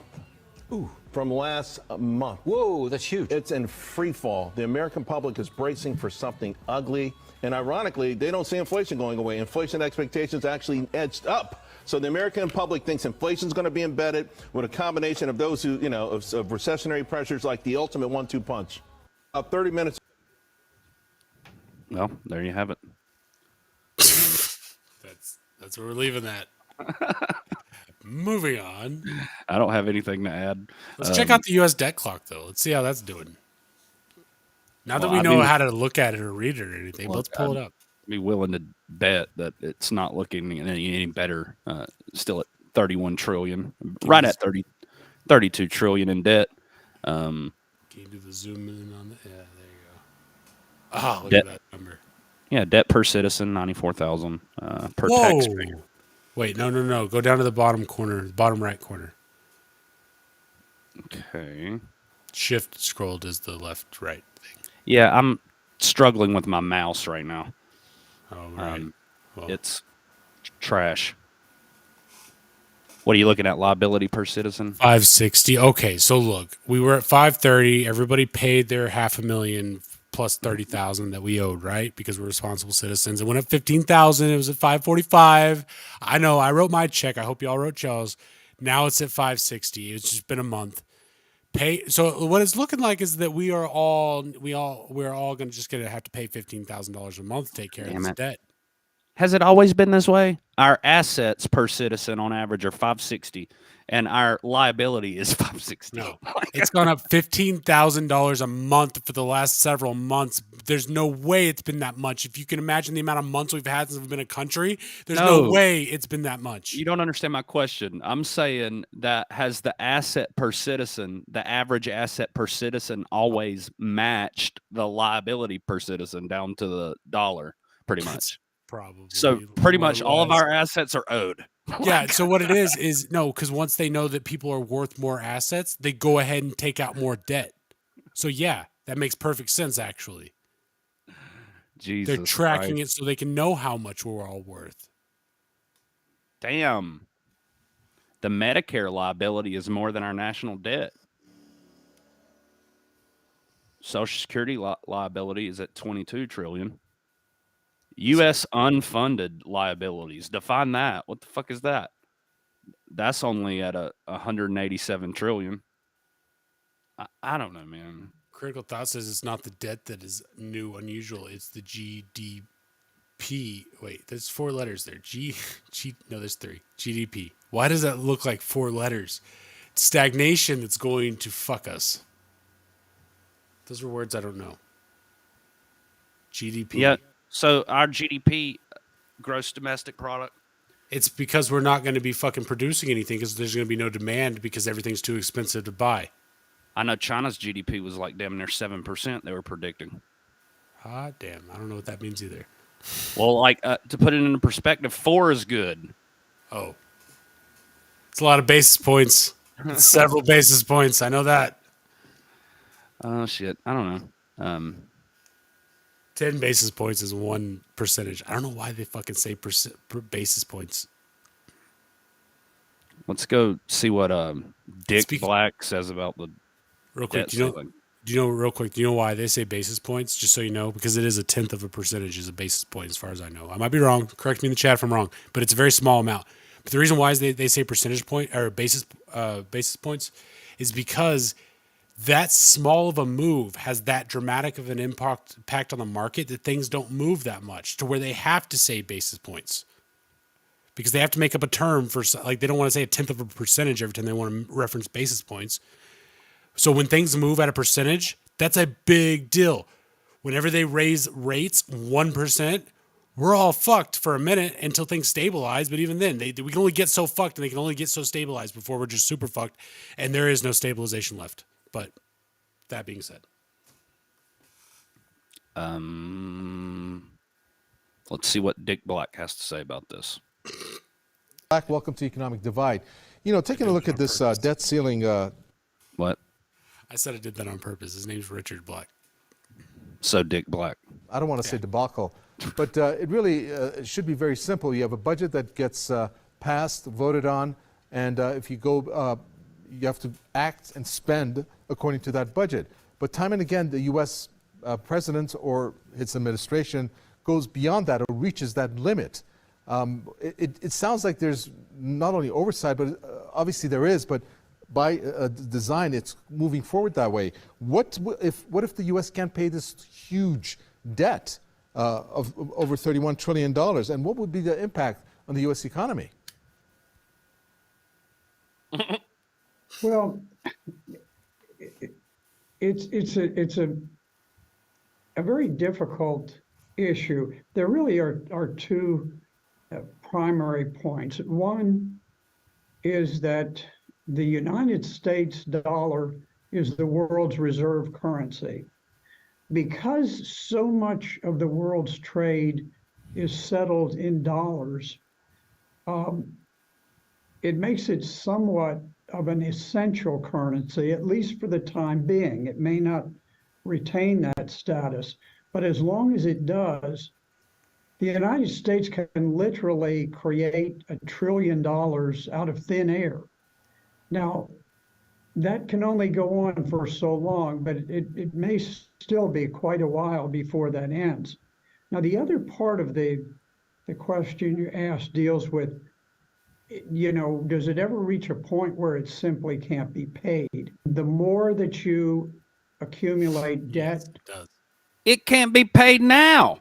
There you go. Without having 1990 probably was the point. Production to back it up, the more seductive this becomes, and you see this constant ratcheting up and increase in debt. And right now the debt is very, very high, and that exposes us to risks of inflation, and it also puts pressure on the world's economy. Ginny says, yeah, he needs to be fired. Someone does. I don't know who. I don't think it's that guy's fault. He's just trying to put a cap on it. But someone needs to be fired. We need to start, figurative heads need to start rolling for this. This is insane. If this was a company, can you imagine? Because this is a company. We are a registered LLC, guys. We are all property of a company that is failing because the ownership is not taking responsibility and is bleeding it dry, waiting for their chance to jump ship with their fucking golden parachutes into paradise. Probably in where's Borat from? Kazakhstan. Just saying. Maybe we could fire Janet. She's working for the UN now. We've got a different guy in charge. Not that she's a guy, most likely. Well, here she's representing the U.S. Treasury. It says U.S. Treasury Secretary. Okay, yeah, this is from a minute ago, I guess. Is this old? I don't know. It might be. See, now I look dumb. No, well, I do too, because I don't remember what's going on here. One of us is wrong, and it's okay. We're allowed to be. It's the Erroneous Podcast. Welcome. Hit the like button if you haven't yet. Hit the follow button if you haven't yet. Also, play that beautiful bean footage. Is that a bean? I don't know what that is. The 14th Amendment, the idea there that was discussed is that possibly that amendment would justify just issuing debt sufficient. She is the Treasury Secretary, Jay. To pay all the government's bills and ignore the debt ceiling. Jenny says, nah, get him out of here. Jenny don't like that last guy we featured. And what President Biden said in his remarks is it's really not, there would clearly be litigation around Chairman. that. It's not a short-run solution. And what I would Chairman of the Fed. What's her job? She's US the Treasury Secretary. Oh, they do the same thing, but just from the private and the public sector. Gotcha. That's why I get them confused. My bad. It's legally questionable whether or not that's a viable strategy. Haircut's legally questionable. Oh no, that Oompa Loompas are gonna kill us. But yeah, I guess I thought she was working for the UN now. I thought she moved jobs. Let's see. Let's talk about the 14th Amendment. You're right. She's not. What do you want to point out about this? She was just saying how they want to use the 14th Amendment, which basically, if you can zoom on, I can read it if you'd like. I'll pull it up. Let's see if I can get into it.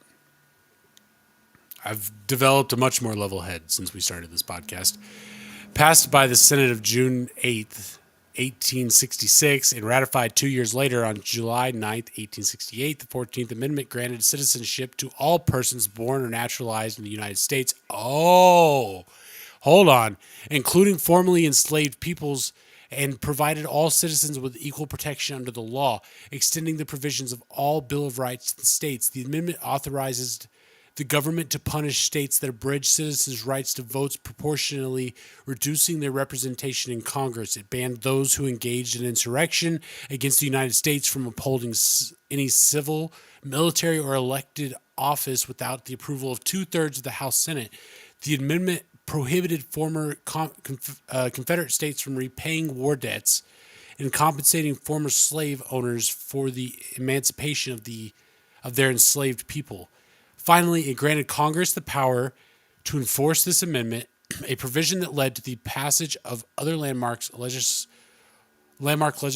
in the 20th century, including the Civil Rights Act of 1964 and the Voting Rights Act of 1965. Congress required former Confederate states to ratify the 14th Amendment as a condition of regaining representation. So they lost access to the 14th Amendment, I guess, or they had to add it. I don't know what ratify means, but either way, the thing is, Yellen is saying that she is saying that the Congress is trying to use the 14th Amendment to basically pay off all debts and just disregard the debt of it because it's the government and fuck all. And she's saying, I don't think that's going to stand up legally. And I don't really see in that explanation where it says that. However, this whole talking about, this is really interesting because it says, hold on, passed by the Senate. Okay, I'm not going to read that part. Amendment granted citizenship to all persons born or naturalized in the United States. No, including, okay. See, I don't get it. I don't get how they would use that to somehow fund our debt. Lawyers, man, they fucking ruin everything. They found some little loophole in the 14th Amendment in this situation. Yeah, it's probably pages long. That next article from Zero Hedge, it's not letting me do it because it wants me to pay for it. Zero Hedge has a paywall now? Mm-hmm. Hold on. Might be a premium article. The basic is called Snowflake membership. I'm serious. The premium is called Jack's Lack of Censorship. It's only $25 a month. You can fuck off. I don't know. Zero Hedge is pretty base. I like it. Oh, wow. Yeah, it is a premium article. It is a premium article, and they want us to pay for it. But let's just read the title. Morgan Stanley, the debt ceiling will get sorted out. It's the reserve drain. After that will hurt. The whole idea of having a reserve is that it's the reserve. Who's draining it? Well, they drained the oil reserve. They drained the money reserve. They drained all the reserves. No more reserves for us. We are living on a expirational system these days. Well, look, the press secretary's coming to the rescue. Says that there's no negotiation to be had on the debt ceiling and blames Congress for not doing something. Karine, House Republicans passed a bill last week. Your boss and Senate Democrats haven't done anything. Y'all check it out. Let's see what she has to say. Kareem Abdul-Jabbar, is that her name? Something like that. Kind of looks like a coonskin cap. There's no deal to be had on the debt ceiling. There's no negotiation to be had on the debt ceiling. This is something that Congress needs to do. There's no negotiation to be had on the debt ceiling. Let's hear it one more time. There's no deal to be had on the debt ceiling. There's no negotiation to be had on the debt ceiling. This is something that Congress needs to do. This is something that they need to act on. This is something that is their constitutional duty. The president has been very clear about that. Very clear, and he will continue to do so. Is he ever very clear about anything? No. Okay, I just wanted to point that out. No, and is she ever going to tell us how to get to Sesame Street? Or all right, maybe she'll circle back. She doesn't do that one. Let's see what Bobert's talking about. So Lauren's Twitter. I'm hearing an echo. That's weird. Now it's gone. Instead of trampling on the Constitution, Joe Biden needs to help solve the nation's debt ceiling crisis. Our House Republicans are the only ones who have passed a solution. It's way past time to get this solved for the good of our nation. See what she has to say. Other than negotiate with Congress in good faith, Joe Biden has made clear that he is considering trampling on the Constitution and assuming even more power for himself by unilaterally lifting the debt ceiling, an action that most legal scholars and even his own Treasury Secretary strongly disagree with. Nothing in the 14th Amendment gives the president the power of the purse. Under Section 5 of the 14th Amendment, Congress, not the executive, has the enumerated power to enforce Section 4. House Republicans are the only ones that have negotiated in good faith and the only ones that have passed legislation for a solution. It's time for Joe Biden and the partisan Democrats to come to the table so our nation does not default on its... What you think about that, Joe? Well, no disrespect, but would not smash. I'm just saying, I don't know. Something about her. I don't vibe with her. She's effective at what she does. Okay, look, when she was in Congress tearing Twitter apart, I guess I felt that a little bit. But for the most part, something about me said, okay, what was it? Damn, there was a thing. There was a thing that happened. It happened on Tim Pool's stream when he was in when he was at the building and he was interviewing her, and Matt Gaetz was there, and there was all kinds of other people coming in. Mm-hmm. Somebody asked her a question. She dodged it in a very dodgy way, and then I went on Twitter just out of a whim, and it turned out that the guy that asked the question was on Twitter complaining, like not complaining, but he was pointing out that she didn't answer this question. How she dodged it. You don't remember what it was? I cannot fucking remember it now, man. But little things like that. But I also understand that they're politicians. It's all about optics when you're a politician. I could not be a politician. Maybe I could. Is there such thing as like a grungy honesty platform I could run on? I'm going to be your next president. How do you feel about that? I feel like you could run as probably like a libertarian. I feel like probably do all right. But start locally. You know? Yeah, I gotta. Yeah, I'm not in most phone books. Look, this is a pretty good recommendation from Virginia. This lawmaker suggests that members of Congress don't get paid until they fix the debt ceiling crisis. Let's just do a government shutdown. Everyone go home. Critical thought just is that I don't vote. How do you know I don't vote? How do you know me? What are you doing? Are you the CIA agent that was assigned to us? Sorry. I didn't mean to throw us off. Keep going. Abigail Spanberger, a Democrat out of Virginia, is pushing for an additional incentive for Congress to resolve the fight over the debt ceiling. Spanberger sent in a letter Friday to the Chief Administration Officer, Catherine Spinger, requesting that she withhold U.S. member of Congress pay until Congress has lifted the debt ceiling. As if, they don't have other means of making money. Yeah. They're going to hold us hostage over this whole lifting the debt ceiling thing. I think that's the gist of the economic situation. Yeah. I don't know who would authorize that. Probably, unfortunately, Congress would have to vote on it, whether they pay themselves or not. How do you think that would go? Yellen proposed minting $1 trillion platinum coin. And they've taken it seriously. And that is the silliest thing on the planet. At that point, like, what is anything worth anything? You just make shit up at that. I don't know. AM radio is being removed out of cars. Some cars. What do you think about that? I don't like that. It doesn't take anything to pick up these signals. Sorry. But it doesn't. So the Washington Post is calling it the end of a love affair. AM radio is being removed from many cars. America's love affair between the automobile and AM radio, a century-long romance that provided the soundtrack for lovers' lanes, kept the what are they talking about? What does that mean? Kept the lonely company of ball games and chat shows, sparked family sing-alongs, and defined road trips.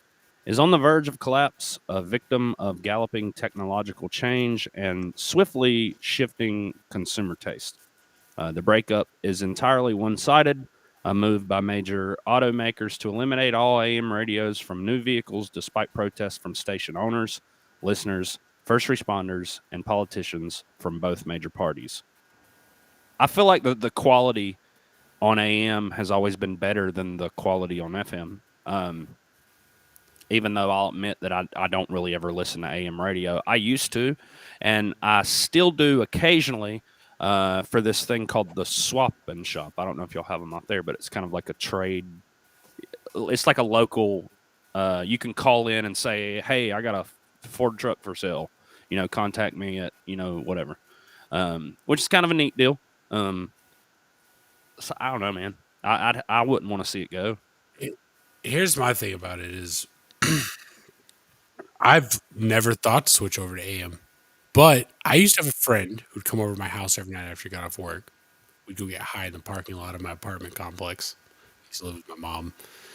And we'd go sit in his truck, and we would listen to what I think, somebody's mentioned him a lot. I think it was Quite Frankly, he's always talking about this guy, and he's a very popular conspiracy theorist radio host. I cannot remember his name, but you'd know him if I said his name. You'd at least know the reference. But we used to listen to him, and I didn't know him at the time. I didn't know who he was. we used to listen to him, and I learned about all kinds of things from the call-ins the people that call into his show, and that was AM radio. And I've had a couple of other experiences like that with other people, where it's like something about AM radio. Now, is it supposed to be like essentially public broadcast radio? Like anybody can start an AM radio station, or I don't know how it works, but it feels to me like they're just consolidating reach. Or maybe we're in a new age because also live streaming feels a little bit like how they just described AM radio. If you think about it. Yeah, you have to get licensed. It's illegal to have over or to broadcast over 4 watts unless you're licensed. Which is essentially what AM does. They're broadcasting a lot more than 4 watts.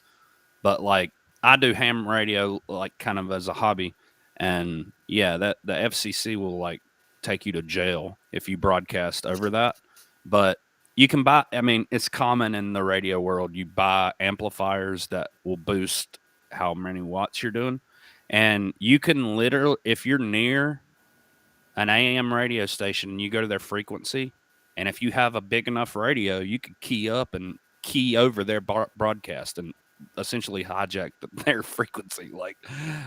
It's happened before. So yeah, anybody can broadcast. Radio really interests me. Again, electromagnetic fields. There's something to be said for us existing in electromagnetic field when you think about how radio frequencies and all that work. But I don't know enough about it to say that. I feel like it's quickly becoming a dead technology, and that's not cool.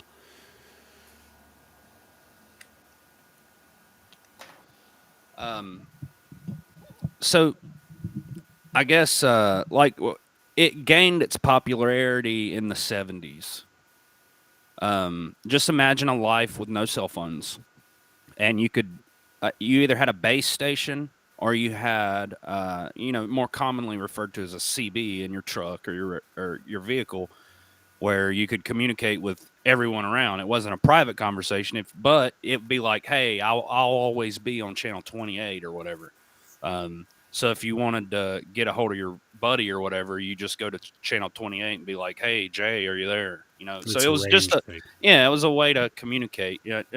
You'd have a range for your normal radios anywhere from 30 to 100 miles if you're lucky, and depending on the terrain. But that's where it kind of gained its popularity. Then of course in trucking they still use it for traffic and stuff. Like they'll be like, hey, on I-35 there's a wreck at the 200-mile marker, and that lets the other truckers know that they should avoid that. Like, everybody can hear it. It's like there's no other more efficient way to do that. Yeah. Because everybody gets the message, in real time. So Internet's network is spotty in a lot of highway areas. Right. Then you're having to look at a phone and Well, but you could still technically rig a network system that does the same kind of alert. Somebody else that's driving puts in the alert, or whether it's through a voice command or whatever. But it's still switching internet from radio. It's like radio works. It always works. It's really, unless somebody's disrupting it, which I guess might have been a thing if they were having radio wars back in the day and we don't know about it. Right. So one thing that I've noticed when you talk about they could just easily build this, so Google has it kind of with Google Maps, but it doesn't work. Have you ever tried to input how Google have that thing where it'll be like speed trap up ahead or collision or debris in road or something like that? I've never put one in. I've tried to put one in and it doesn't come up. So I don't know if there's if you have to get 5 or 6 of them for it to do it, or I don't know. That's probably the case, but then who's doing that? Because I've never done that. Yeah, I don't know. Anyways, Marjorie Taylor Greene says that Hunter Biden's sex workers may testify before Congress. That should be interesting. Slutty vixens. Sorry, it's probably not fair. They were human trafficked. So the House Oversight Committee is in discussions to bring foreign and American prostitutes who allegedly cavorted, or what is that? What's cavorted. That no, you got it. You nailed it. I've never heard that word before. You didn't stick the landing, but you definitely got. Okay, keep going now. With Hunter Biden before Congress, the Post has learned, quote, "We're going to track down these women and talk to them. And if there's a credible reason that we need to bring them in front of the Oversight Committee, then absolutely we will do that, especially when it involves our national security," said Marjorie Taylor Greene. I've been talking about it with the committee chairman, James Comer, and we're already working in that direction. Greene, as a committee member, is one of the handful of people who are authorized to view bank suspicious activity reports relating to Hunter Biden and other family members. Many of the SARS concerned Hunter Biden's alleged payments to hookers, often from Ukraine and Russia. Many of the summary pages contain the terms, "This is a known prostitution ring," and, quote, "human sex trafficking." Greene recalled the reports she viewed. There was an entire stack of papers, and it was in each transaction, each person, each LLC, Hunter Biden's law firm, Hunter Biden himself, and multiple Biden family members. Then it was all these prostitutes, and you can go through and give all the prostitutes' names, addresses, birth dates, telephone numbers, and their passports. What do you think about this? It sounds like a data breach, but they're just labeling it a little differently. Well, no, they're talking about this reports that they have that they viewed, and they're basically saying, we have all these people's information. We know their names, where they live, their phone numbers. We're going to interview them, and if something they tell us is pertaining to this case, we're going to have them come testify in front of Congress, and that looks horrible for the Bidens. I mean, I think that would be hilarious. It would be. To have them, but also imagine having them come out and be like, "Okay, where did you come from?" And they'll be like, "Well, this guy sold me to this guy," and then be like, "Okay," and then you start bridging all these business connections. So who knows? They've been saying human trafficking, House Intel, or Oversight, excuse me. Those girls came out and tried to say that Andrew Tate, that whole thing, they were lying about the whole thing, and then they were told they were mentally incompetent and not allowed to testify anymore. So let's see what happens. That was in Romania, different court, different set of laws. Can I show Critical Thought something real quick? I just want to point this out. Because she said, and she's not wrong, Google used to let you pull lat long coordinates and took it away, everything slowly dissolving, building dependency on the machine.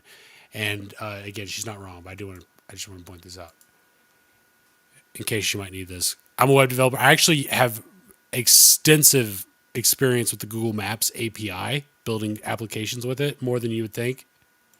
Check this out. What's here? Here's your lats and longs right there. You just got to go to right click. What's here?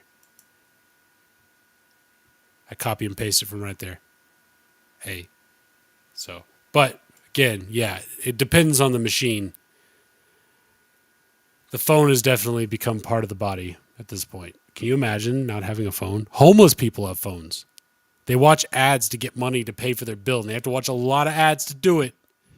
And then they use businesses' electricity to charge their phone. And I was in St. Louis. I was in an Airbnb. There were homeless people sleeping on the street. They woke up in the morning, and they were using the plugs outside of the bar across the street to charge their phone.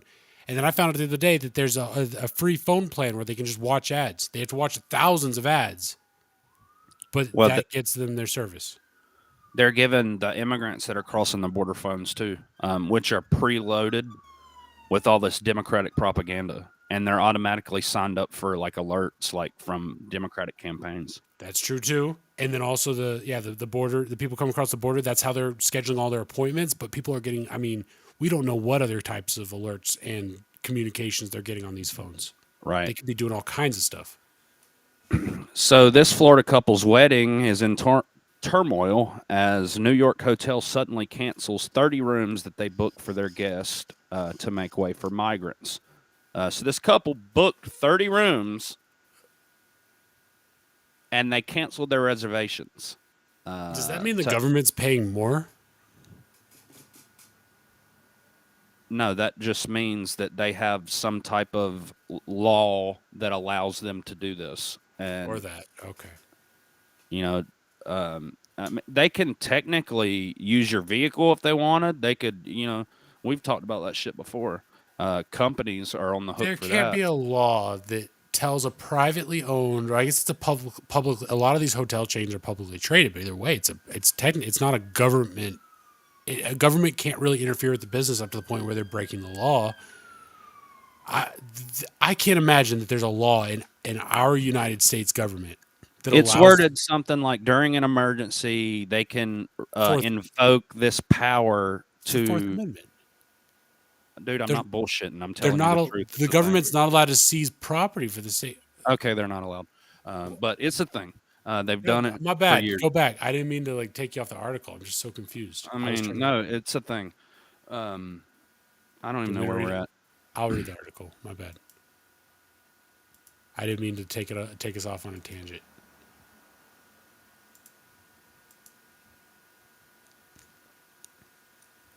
All right, it's upsetting how they're treating Americans. Florida couple wedding in turmoil as New York hotel suddenly cancels 30 rooms they booked for their guests to make way for migrants. A couple's wedding plans are in chaos after an upstate New York hotel hosting their guests abruptly canceled their rooms to make space for a migrant influx. Gary Moretti, 37, and Dina Mifsud, 35, slammed the Crossroads Hotel in Newburgh. Is that how you say that? Newburgh? With the H at the end? After discovering it had canceled 30 rooms that had been booked just weeks before their nuptials. It was absolutely devastating, Moretti told DailyMail.com. It really just hit us hard despite having contracts and us thinking we were locked in. It's disrespectful. Moretti said the move, which comes after the end of Title 42, sparked a rush of migrants across the southern border, could end up costing the couple upwards of $20,000. No refund? As they scramble to find their accommodations for 160 guests. It's absolutely upsetting how they are treating American people. How do tax-paying people have to deal with this? He asked. There's no way they don't get reimbursed for this. I would raise all kind of hell. I can't imagine. You can't just take the money and then cancel the reservations because the government wants the rooms. That's what I'm saying. Like if it was dollar for dollar, the hotels would tell the government to fuck off. There's got to be an incentive. None of the guests were notified, he said. If we hadn't sought it out, they may have never told us. Wow, you show up and somebody's in your room? Anyways, it's not just couples on their honeymoons or whatever's going on there. It's also like vets. Check this one out. So, outrage grows over vets evicted from New York hotels to house migrants. Let's watch a little bit of this video. So, 20 homeless veterans who were evicted from the Orange County hotels this week to make way for a group of migrants are shaken, but soldiering on, a spokeswoman. So that's just insane. Homeless veterans is a problem, one. Two, you just kicked a homeless veteran out of a hotel to allow a non-American citizen to take his or her place, which is total fucking bullshit. Can I point something out? A hotel probably costs $3,000 a month to live in, whereas housing probably, if you get a cheap place, like maybe a studio apartment even, $700, $800 a month. Maybe $1,200 if you're in an expensive location. So why are they putting them in hotels to begin with? Can we not take care of our vets? One, but then two, yeah, they kicked them out of the hotel. That's dirty. I feel like they probably get some kind of special rate on it. Maybe they lease a certain amount of rooms or a floor. I don't know how it works, but here they are packed up, leaving, assume, or maybe that's the immigrants. Did you get to the part where they moved them to another hotel? Because apparently that's the thing, is they moved them probably not to a nicer hotel, right? Let's be honest. I didn't even realize they moved them, which I'm glad they did, but still, why not just put, well, like I said, it probably has something to do with some lease that they worked out with several different hotels. I don't know.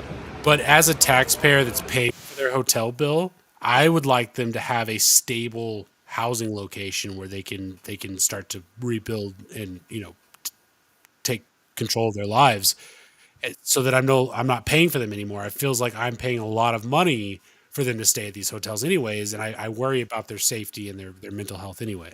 On top of that, so can we not take care of them?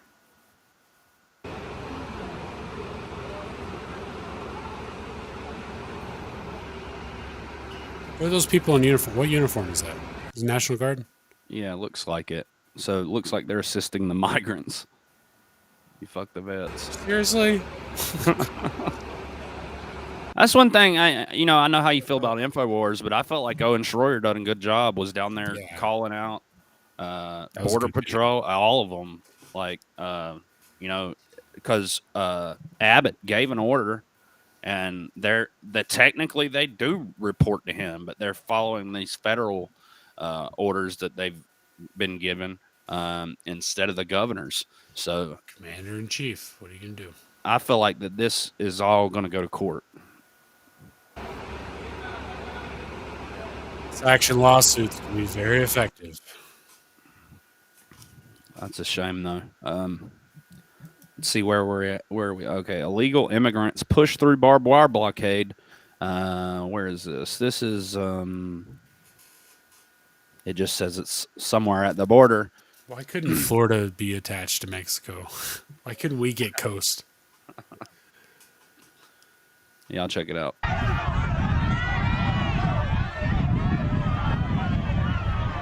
See, this guy over here is doing it right. Look, if you're going to, tackle a barbed wire blockade, you lay your clothing over the top of it. Like, what are they doing? I'm pole vaulting.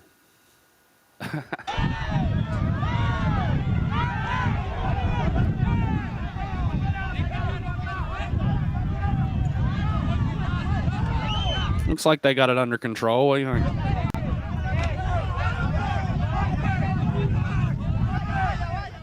Yeah, critical thought, but in this... Oh, I'm sorry, Hal John.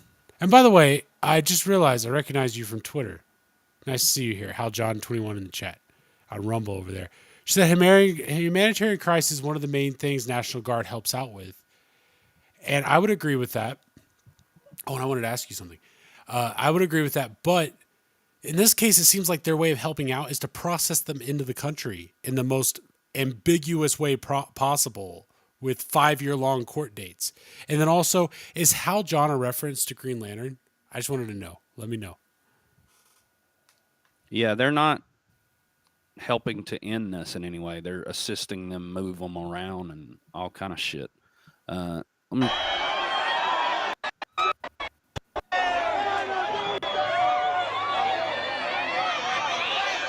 That's just crazy. Well, Theologist Particle says they took our guns here in reference to Canada. They're taking our words. I look to you all for the faith in humanity to push on and pray for my kids' future. I don't know I don't want to be like, I don't want to sell you a bunch of hopium being like, oh no, the world's going to be fine. Look, some superhero's going to come in and save us, but I don't know what else to tell you because yeah, things are grim. All the governments are folding. You want to hear some good news? Maybe. Yeah. I don't know, but it's kind of creepy. The Vatican's involved. Oh no. Yeah, so take that. You know, for I'm what going to it's have worth. some conspiracies around this. So they're claiming there was a possible miracle at a Connecticut church, and it's being investigated by the Vatican. This is out of Hartford, Connecticut. The results of an investigation and the reports of a possible miracle at the Thomaston St. Thomas Church have been sent to the Vatican. On March 5th, Reverend Joseph Crowley, pastor of the St. Maximilian Colby Parish, which includes St. Thomas, reported that during Holy Communion, a lay person distributing host had found that the wafers had multiplied in the ciborium. What the fuck? Okay. These Catholics, man, I don't know. No, this sounds like some Harry Potter shit. First, they're saying they're a layperson so that you know that it's not somebody that's like in the church, right? They can't be somebody that's knowledgeable and knows anything about it. But they witnessed a multiplication of the wafers. The flesh of Jesus Christ himself multiplied within the bowl. Or what do they call it? A quandamorium? Ciborium? Quite, yeah. I'm not Catholic. I don't know. I'm not a wizard either. Look, they said that God duplicated himself in the ciborium. Crowley said after the communion, God provides, and it's strange how God does that. And that happened. Now, a dysentery, or what is this word, Jay? Dichotomy. I like a dicastery. Oh, damn it. I heard die, and I was like, all right. For the doctrine of the faith has been notified. He's got one of those titles, and it's conducting its own investigation. David Elliott, spokesman for the Archdiocese, issued a statement that reports as the alleged miracle at Thomaston require referral to the dicastery for the doctrine of the faith in Rome. The Archdiocese has proceeded accordingly and will await in response in due time. Elliott said that no other comment would be forthcoming from the Archbishop, Leonard Blair, or the Archdiocese. Crowley did not return a call seeking comment. You know what would be a miracle? If they would tell us why there's all these dead skeletons of children under the churches in Canada. That's what I would... That would be a miracle to me if we could figure that one out. So this person says, I'm guessing that they have testimony of numerous people who would have been able to say something that they saw, or that they saw something, understood that this has to have been miraculous. I don't know. It sounds like bullshit to me, Jay. What do you think? Yeah, it's just Catholic fan lore. Now, all due respect, for those of y'all out there who happen to be Catholic, but y'all know that it's weird. I'm just saying. It is a little weird. You know what else is weird? But just so everybody's clear here, I'm a nerd. Hal Jordan and Jon Stewart are both Green Lanterns, and Hal John over there in the chat is the name, and that's why I said that. But now I don't even know what y'all are talking about. Yeah, exactly. No, it wasn't at all the case. I knew that's how that would go. What do we got next? El Paso. Oh no. Can we lay off tech? Lo siento. Arriba, arriba. I don't know why she's speaking Spanish. Most of those people are African.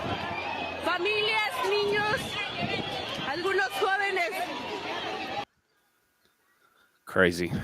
I wish I had a translator to know what that lady was saying. But we come that's to clean your toilets. unfortunate. It's not what they're here for.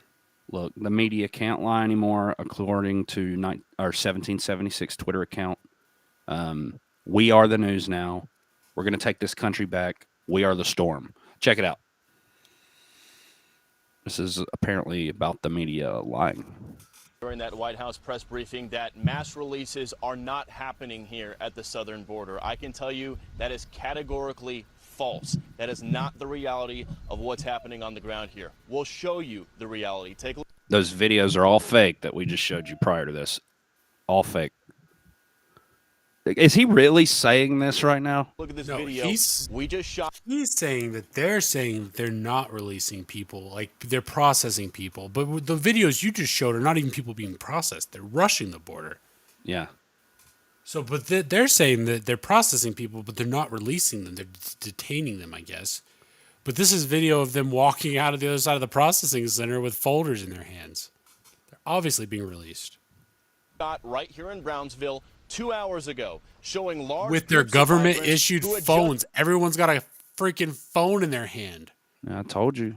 And brand new been sneakers. mass released walking around the downtown area near a bus terminal. You'll see some of them walking around with their folders, with their DHS paperwork. There's an NGO nearby who helps them with their travel documents. This is Brownsville, by the way. These are predominantly Venezuelans who have been mass released, and it's not new. We've been showing mass releases for over a year now. We caught up with one Venezuelan man who was released this morning. Here's what he had to say. Title 42 ended yesterday. In my message, it doesn't matter. You can make it to the U.S. See, they're acting like they're accomplishing some amazing goal or dream, and maybe to them they are, but they don't realize that they are pawns in a very, very destructive game of toppling economies. It's insane. We'll be them soon, marching towards Canada. Watch. Here's a cyclone. It's either Mocha or Mocha. I'm not sure how they pronounce that, but this is out in Bangladesh. A little weather news. Pretty big storm. Let's see. 240 kilometer winds. I don't know what that is in mile per hour, but I know it's a lot. Check this out. I like the name Hal.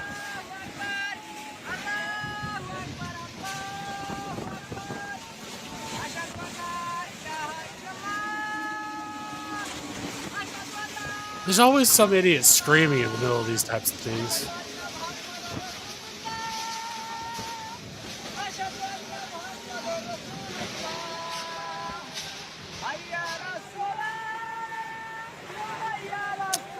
Yeah, so there you have it. Just a little weather news. It's not a drought out in Bangladesh. What is it? It's till like from now until September is hurricane season, if I'm not mistaken. Around this time. This is some massive flooding out in Spain. Wow. Yeah, I think I added a video in the random section about this. So we're having a drought, but every other country is drowning. Maybe we can work out a trade. It's rained here all week. I mean, I'm good on water. I mean, I'm just saying. Well, how do we get all the liquids to California? I mean, I know they got the ocean over there, but let's not talk about that. I'm not even going to cover this article because I think we got video on it, and this is from the Daily Mail, and they're trying to frame it as white supremacy group Patriot Front March on D.C., drumming and chanting life, liberty, and victory just weeks after protesting devil-worshipping convention over at SatanCon. But we know what they are. They're feds. They're clearly feds. Group. Like, they're clearly feds. You know what the Daily Mail just did? They just tied those two groups together to be in the same organizations. Now there is a definitive organization of feds out there that is acting on every event. There you go. So that actually is a very important article. And look, I know that people have their own opinions of Joe Rogan. I don't care. The man's been calling it out for what it is, and he called this shit out, and so good on him. Let's watch it. Look at these guys. Where's the fat people? How come they're all wearing the same clothes? Do that again. What the fuck is this? Have you ever seen anything that looks more like feds? Tell me that doesn't look like feds. Right? It's like the 101st Airborne. Bro, look at this. These guys are all runners. These guys look like they just got out of buds. I mean, look, fuck out of here. Look at this. The fuck out of here. How do they all have like uniform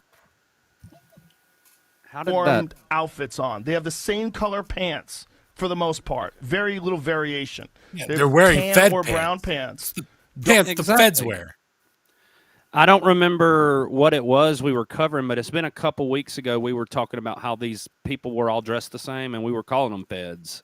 They had the same pants. Where was that? Do you remember? That was the whatever protest they mentioned where I said they tied the two protests together. Satan Con? Yeah. See, I don't remember the Satan Con at all. We played the videos. It was dumb. They had a drummer. They have a drummer here, too. He's very good. Don't get me wrong. He was probably the best drummer at his high school. Yeah, but the whole thing is silly. Yeah, for any leftists who happen to be listening and tuning in, look, Trump supporters don't wear masks. We don't fucking do that, okay? No, you can see my face, motherfucker. Yeah, and we're not all uniform when we come out. Like, we're not wearing the same thing. Like, we don't do that. Stick. Anyway. Dark blue shirts with the fucking stupid flag on it. This asshole's got a drum. Back that up. Look at the fucking drum. Bitch, are you Paul Revere? What the fuck are you doing with that drum? He's walking around with a band drum. It's like white a high power school drum band. line. This is so stupid, it hurts my feelings. They have the same fucking size flags, the same white coloring on their face. That's the best way to put it. It's so stupid, it hurts our feelings. It's Right. insulting. This is that we think that would be okay. Exactly. How much you want to bet it's Soros funded? Yeah. And hats on. Get the fuck out of here. And why are they wearing masks, by the way? Like, because they're cowards. Right. Or they're feds. Yeah. Like, what was the thing recently where they found out that a great percentage of the people... The Michigan thing. Yes. Explain that. These are the people that were trying to kidnap the government. Explain that. I don't know. I didn't cover the story, but basically it was an attempt. This is the Tabibi or whatever guy. Okay. Yeah. To cover kidnapped Governor Whitmer, right? Yeah. And they found out that a high percentage of the people involved were. No, tell me it's the same guys with the Whitmer kidnapping that did the protests with the Satanists and that are now marching in D.C. That would be because we already know that they were tied to the feds with the Whitmer case. Crazy. I just sent Jamie this. Yeah. It's the greatest. Some autistic fuck. Like all of them fed. They're all dressed up like Spider-Man, and all of them says fed, another fed, and then one says some autistic fuck, some poor guy that they trick into doing something. It was notorious in the 60s and 70s. This idea of having, agents provocateurs in the crowd. When they agent provocateurs, we've talked about them all the time. They had COINTELPRO, yes, and the assassination of Fred Hampton, the infiltration of the Black Panthers, all this stuff. It was understood that the FBI did this stuff. Now suddenly, people on the left disbelieve instantly that this happens. Yeah, it doesn't align with their narrative. They know it's true. There's no way you could be that fucking dumb.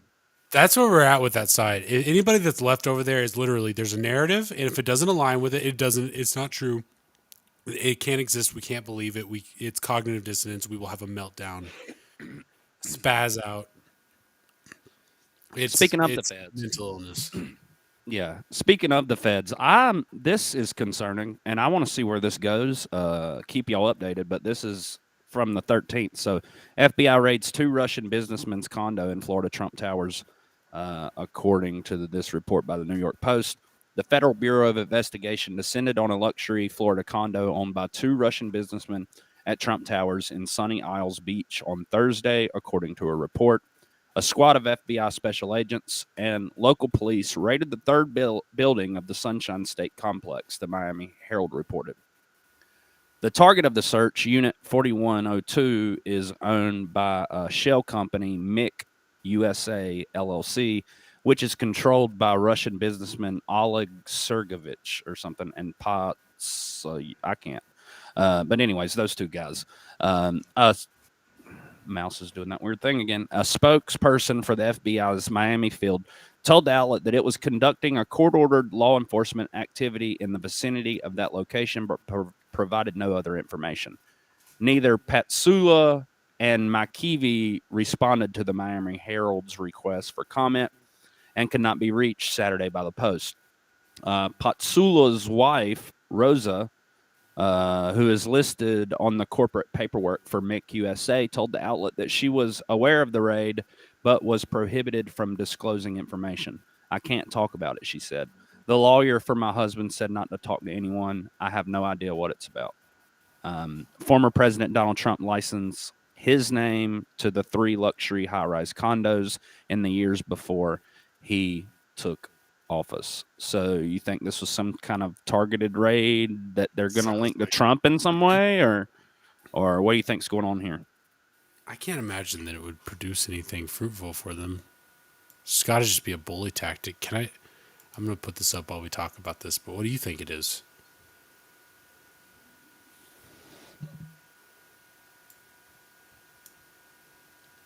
What is going on here? Well, so Critical Thought donated $2 to share this meme for the ladies. And I saw it and almost died. But I can't get it to cooperate. Jesus. Help me. How do you make it go full size? Here. I'm going to read it. I didn't want to read it, but I'm going to read it. This picture just dry rubbed my left labia lip for 2 minutes and then asked if I came. And it's the Fed picture. Yeah. I hope I've drawn this out enough to a funny point. Where was this at? Because I remember this photo going around. I can't remember now. Right. It was some kind of protest or something where it was all Fed boys. All of them out of Quantico. But anyways, they've memed the shit out of it, but I've never seen this one. That one's funny. That's good. That one is for the ladies though. I don't have a left labia. I can't relate. I just know that I've been on the other side of that. See, people need to start identifying these people. If they really are feds, and we're pretty much certain that they are, why don't they have friends coming forward saying, yeah, he's a fed, he's worked for the government for 10 years. Like, how are they being protected? Surely they have enemies out there, who don't like them, who would be willing to say, yeah, he works for the FBI. Like, I just don't know where is that lack of I think info? it's more that they just spring up out of nowhere they just go into action. If you think about it from like a strategic perspective, the way that they would operate they wouldn't fall victim to some of the more basic, Yeah, but the ones where they're not covering their face, unless they're just involved in some really secretive shit that no one knows about, like, I don't know. Where are the fake mask things that are going around? All the Hollywood shit. Why aren't they doing that if they're that concerned about it? Yeah, there's a lot that's weird about it. You think they'd have the funding for that if they needed it? So, I don't know what this is about. I just saw Megyn Kelly's show tweeted this out, and it just cracked me up. I don't know who Charlize Theron is. I do. Dude. What's their story? Because let's just watch it, and then you break down what she's talking about, because I have no clue, but I just thought it was funny hearing Megyn say this. So why doesn't Charlize Theron come and fuck me up? Because I'm 100% against her on this. Whoa. Yes, there's fun drag queen shows. I've been to them. When I lived in Chicago, we went to one that was super fun. It was all adults. But there are drag queen shows out there right now that are deeply disturbing, and they're happening in front of young children. So know what you're supporting. Understand what we're actually seeing out there, which can include absolutely the grooming of young children Even she should be against that, trans kid or not. Do you know what? Yes. That's the whole fuck me up thing's about. She She threatened really- Megan or something. She was hanging out with some prominent drag queens. She was in a hotel room. She was Who? talking shit. How do you say her name? Charlize don't- Theron? I don't know. I don't know either. Anyways, I don't even know who this chick is other than I've heard her name around. But it's not a chick. I know it's not. She's got an Adam's apple. It's obviously a trans dude. Here's another thing about him. That's another person that has adopted children from Haiti. Those children are both boys. Both of those children, even the toddler, and there's a third one now, are all trans. She sells them as girls, but just go look up Charlize Theron's, however you say her name's, children. There they are. They are obviously boys. So this is a trans person pretending to be a chick in the main public. She's a prominent figure that is known as a woman who has children that she is gender bended, and she is pushing the drag queen, the drag story hour, all that whatever nonsense on the public, and she's on her video, she's telling everybody she's gonna fuck people up if they don't go along with it, like a dude would, right? Real masculine energy. And so it's confirmed that this lady is drag queen No. or whatever. This is the Erroneous Trans. Podcast. Everything we say is bullshit, and we're wrong about everything. But I'm just saying, go look at the pictures. So she's not. She doesn't say I'm trans, is what I'm asking you, because No. I'm having a hard time understanding what you mean. No, she doesn't, because there's dude, you would be surprised at the amount of people that you don't realize. Because like if I were to say Gwen Stefani was allegedly trans, and then you would have to you wouldn't right away jump to Blake Shelton, but eventually you jump to Blake Shelton, and you think, holy fuck, wait, right? So like there's a lot of Are you people out saying Gwen Stefani is trans? No, I'm not saying anything. This is the Erroneous Podcast. We're wrong about everything. I'm just saying there's a lot of fucked up shit out there, and these people are pushing a darker agenda than what they're letting on. Right. Well, I wish I knew more about this individual. And I like even Gwen Stefani. Like honestly, if I saw her at the store, I wouldn't know who she was. So like, I don't keep up with celebrities. I can't tell you shit about movies. Music is, I'm more into that. So like, I'd be more aware of that kind of stuff. But like, I literally am so far out of the loop when it comes to any type of Hollywood bullshit. I don't know. Well, just so you know, they're bringing in the heavy lifters as far as this whole agenda thing goes, pushing stuff. People we don't know, but they matter to somebody apparently, or maybe they don't. Maybe this is like the bottom of the barrel. This is all we got left. Tom Hanks down. We got Charlize Theron or whatever the fuck. His name Nobody is. gives a shit about them. Like that's why their ratings, like for the Oscars and everything, so low. Nobody cares about celebrities anymore. I didn't see Aeon Flux Devil's Advocate, but I do remember the original Aeon Flux, and that was dope. Not gonna lie. Monkey feet. Always like the monkey feet. I don't care about any of these people either. They're dumb. Yeah, and it's like when we watch their stuff, like you're kind of supporting it. So like I don't know. I think they're all weird. We could film better movies by ourselves. Ted Cruz apparently has been filmed. Ted Cruz tapes to be handed over to Jack Smith DOJ probe. What are they talking about? Jack Smith is the guy that's been going after Trump on the, I think it was the tax returns thing, was it not? What was the thing that Jack Smith was going after him for? I don't remember. No, it was the documents. Anyways, man, this is just one more example. They're going through Ted Cruz trying to get to Trump. That's all this is. Is the DOJ one of those entities? Yes. And is it the special counsel? It would be the special counsel, yes. Interesting. And they contacted you first? Yes. I think that the country deserves to have a credible assessment of these claims and what the evidence shows. And mechanism to try to force that is J6. denying certification on the 6th. Is the DOJ... That's what it is. It's the J6 thing. Ted Cruz. That's not even a misspeak, right? What is it? What he just said there. That's the tape. That's the thing he said. That's the problem. That's the thing that Jack Smith is going to try to leverage. I'm assuming. So a lawyer for Fox News whistleblower Abby Grossberg, the former producer of Tucker Carlson Tonight, who's suing the host and other executives at the network, has confirmed that DOJ's special counsel Jack Smith has requested access to some of the recordings in her possession. The lawyer confirmed Smith's request on MSNBC on Tuesday, saying that he had been contacted by several law enforcement agencies. When asked by the news anchor Ari Melber if the DOJ was one of the entities, the lawyer replied yes. And then he confirmed, after being prompted by Melber, that it was the special counsel Jack Smith who got in touch.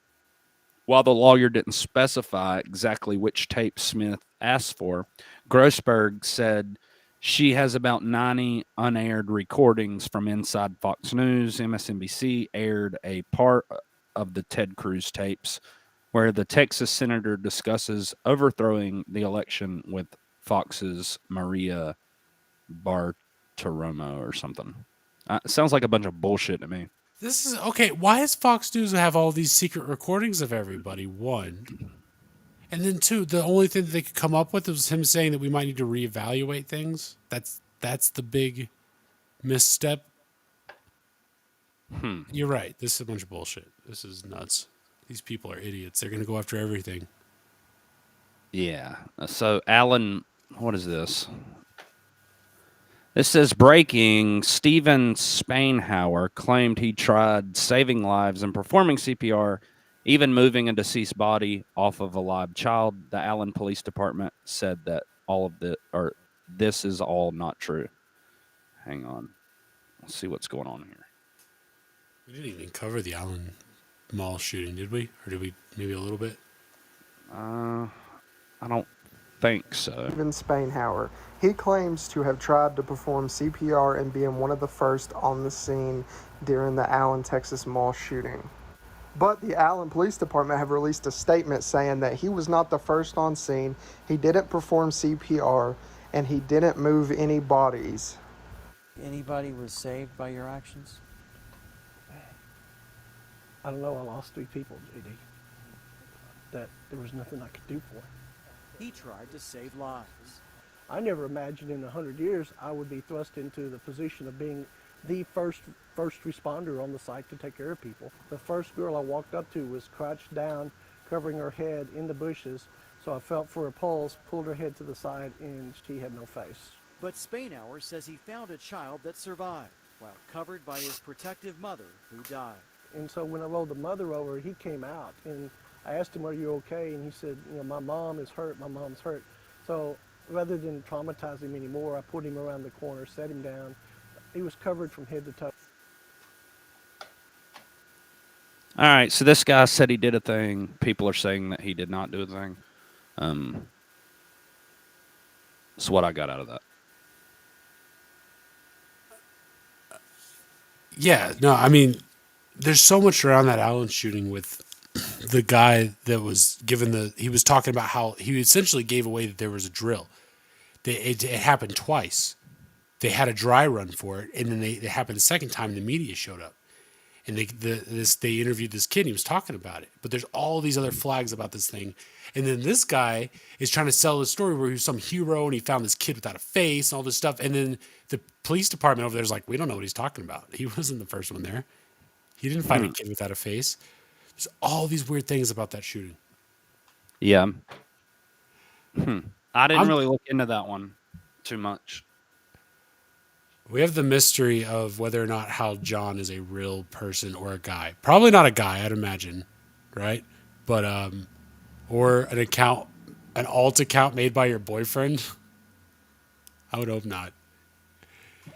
Hal is Till's girlfriend, right? Wait, like Doc Till? Yeah, am I tripping? Yeah. Is that the case? Is that? I thought so. Doc Till, is that you? I don't know. Anyways, yeah, Just Mac, welcome. Hey, Just Mac's in the house. What's going on? Anyways, let's see. I'm not even going to look. It's just a chart. So Trump passed 60% threshold with the primaries. I think it said that DeSantis was like at 23%. Not really anything other than that to discuss. But he's kicking their ass. Let's check this out. This is a fight out in Minnesota.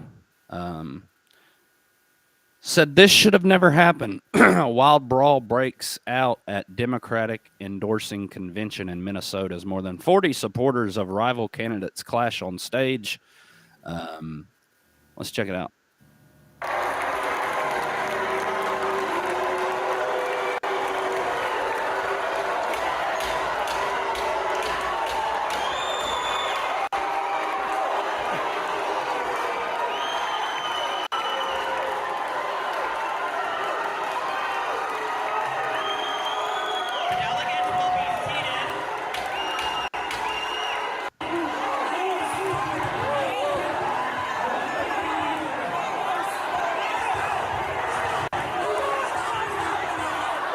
I guess like people are fighting over like who the biggest victim here is, or like what's going on. Yeah, that's what it is. Somebody skipped the whole skin shade test, and it's throwing everybody off.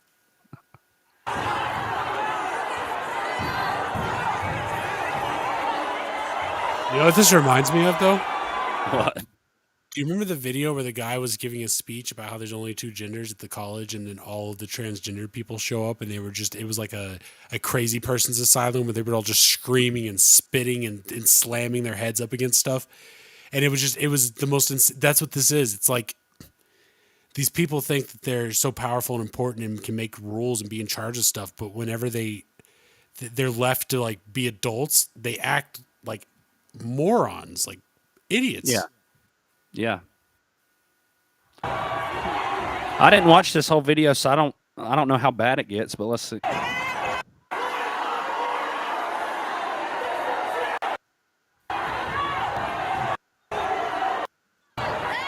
Oh shit. There we go. You believe slightly different than me. Fuck off.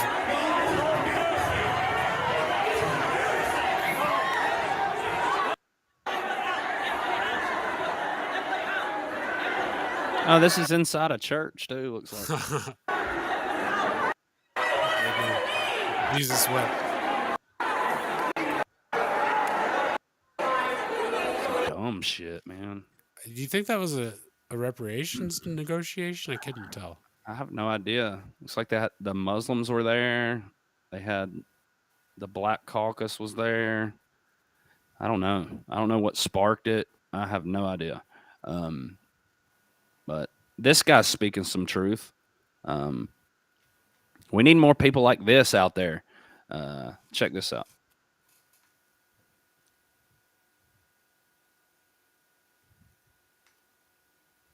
And this girl, I love how she really don't have shit to say. Free housing for all of them. The government is not my mommy and daddy. I'm gonna get out here and I'm gonna go sell some children.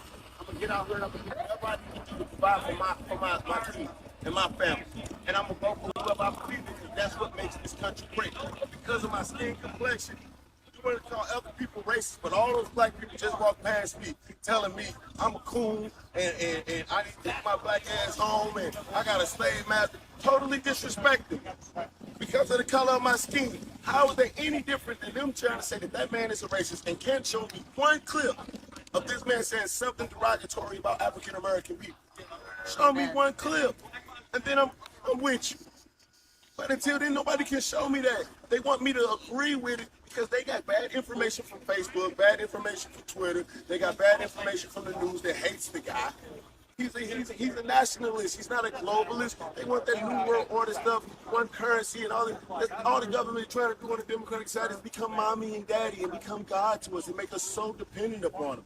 This man, he wants you to be free. He wants you to go out here and compete. Start your own businesses. Be your own person. I'm me. I know how to speak for myself. I know who I am. I know what I stand for.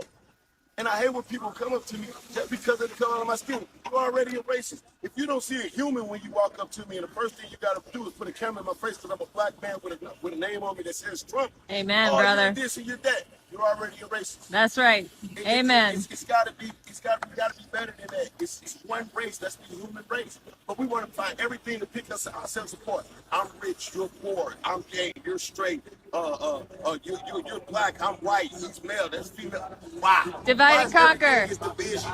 Why is everything? It's called the United States, and we are so far from united. Right now, the whole world is watching us. This is a chance for us to be an example for the rest of the world. Everybody's watching America. But what are we doing? We're still out here fighting. How long are we going to fight? How long are we going to burn this? Okay, it's finally got how can everybody put racism on one man? Yes, this country was built on racism. We get it. We get it. It was built on slaves. It was built on black people. Okay, but what are we going to do next? I like him. What do you think? Yeah, it was pretty decent.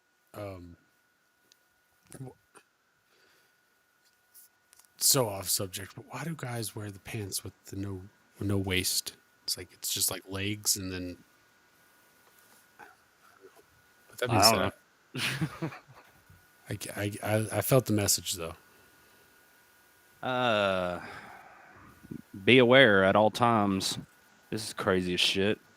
This dude just unprovoked just does this. Fuck.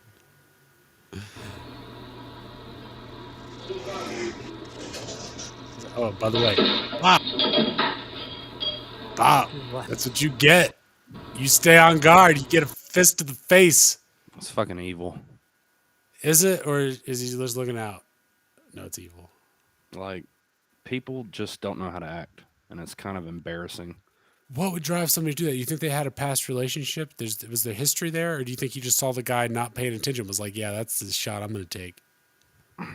Dude, I don't know. I can't begin to justify like these people's actions or like this person. Like, this is some new drug called Canine. Look at this shit. Holy shit, it's the zombie drug.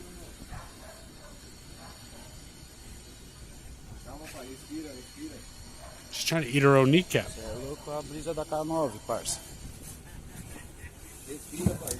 Oh shit. She's spiraling through the galaxy right now. She don't give a fuck. Dude. Yeah, that's not natural. Clearly has a mustache. I mean, it could be a woman, but looks like a dude to me. Very scrawny. He skipped leg day, I'll tell him that much. Less drugs, more legs.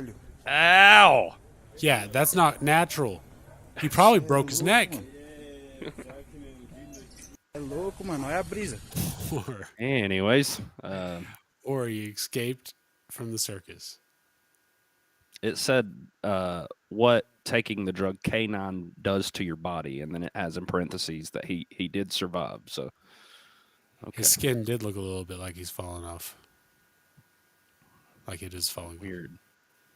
This is disturbing. If these are evergreen containers, I'm going to lose my shit.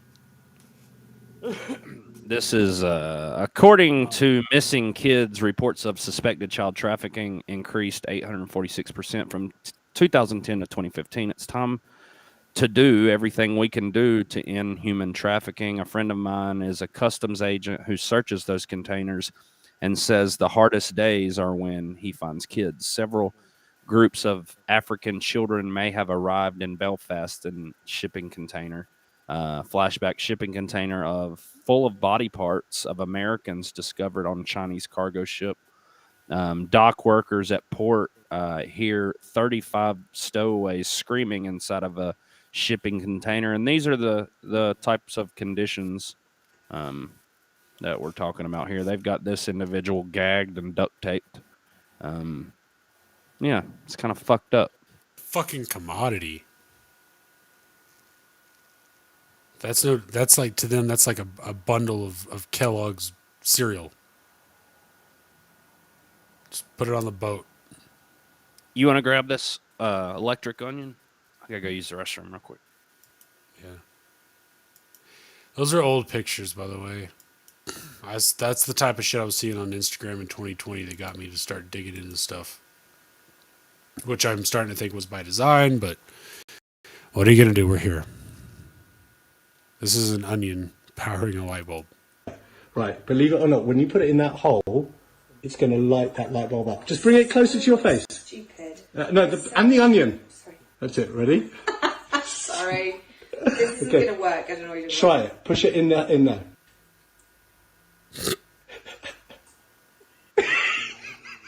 That's science magic. What Take it up. the hell?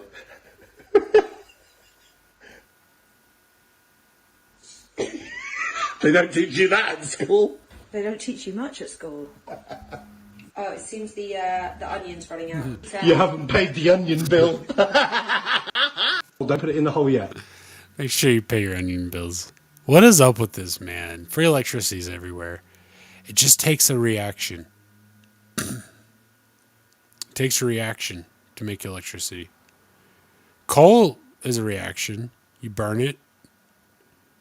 They figured that one out. They figured out how to monetize it. That's the thing. They figured out how to monetize gasoline. They figured out how to monetize energy. The things that are monetizable, of course we can use them because they're monetizable. They're going to make money off of it. And I'm not saying that we need to be running on onion power. But there's more to energy than we understand. There's less dangerous types of energy. There's freer types of energy. And there's more powerful types of energy. And this is getting stupid.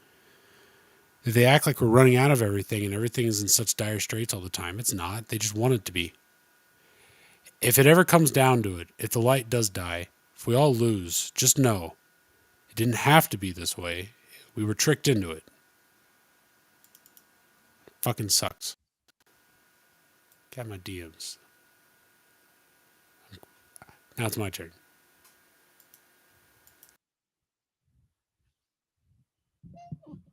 I think this is where we're at. This is a psychopathic parking lot. Let's check it out.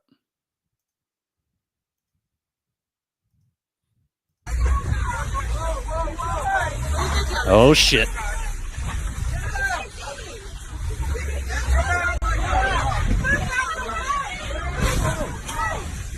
Crazy bitch. Hell no.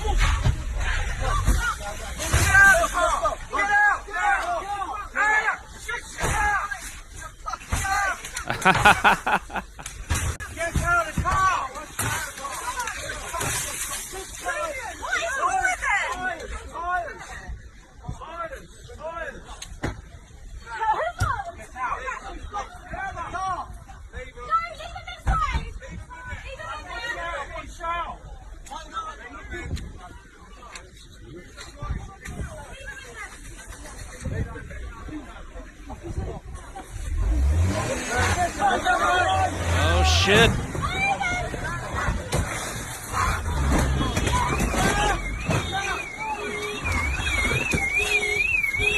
And these fucking idiots are just like running up behind the vehicle. Do not do that. This bitch is obviously crazy.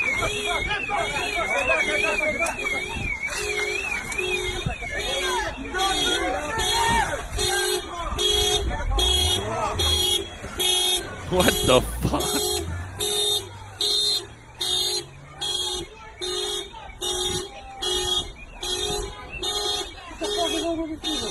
All right, well there you have it. Yeah, just some more people wilding. Here's some crazy shit. They ended up killing this dude, so viewer discretion is advised. So this was out in Fairfax. So it says that a criminal attacked Fairfax police officer and stole the officer's gun. Police officer fought for his life as his SUV crashed into McDonald's. A hero police officer pulled the criminal, and it just insists on putting black criminal. Like, I hate when people do this because it really don't matter. As you saw, that last lady was white. Who gives a shit? It's just a person. But they got to make everything like this. But just watch it. But they do end up like the cameraman or the person filming this calls it like, damn, they just executed him. They really did. But it was justified. Watch this.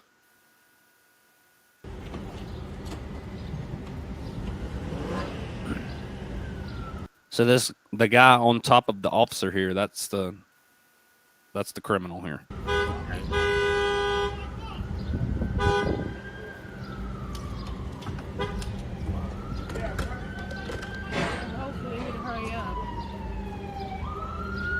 Oh no. Oh. Ah. Oh my God. There you go. Yeah. But they ain't shot him yet. Really? Nah, watch this. They drag him out, lay him down on the sidewalk, and just execute him. Like, for real. Like, Really? Okay, that's not right. You gotta well, have restraint fuck as- that guy. Now, what's going to save him here is it's a black cop that does it. Let's just be real. Damn. Yo, like, what the fuck? Can't be What the executing. fuck? Watch. Can't. Watch. Oh my God, Police what the officer. fuck? Got him. Oh, he just executed. Which they didn't know if, I mean, they just Yeah, pulled him out that's and, different. you know, No, double tapped. The way you made it sound was, yeah, they drug him out and clear. His hands were clear. Everything was clear. And they just dropped him and said, no, you're too much of a problem, Pop. No, like I said, it was justified. I wouldn't. Look at all I the wouldn't. damage he just did. And he just, I mean, he Mhm. could have killed. And they're not gonna like make sure that he don't have a gun, you know, after doing all that. Fuck all What that. the fuck? What the fuck? Oh my God, what the fuck? Oh, he Yeah. just executed that nigga. Fucking Oh my triple God. tap his Oh my ass in God. case it's on that zombie drug. I don't know. I feel bad about it, but it's. I mean, the guy. Like, at what point do you stop resisting arrest? You fucked up. Deal with the law like an adult. Move on with your life. I'll let you point out in this thread what you want to highlight. Let's dig through the comments on this.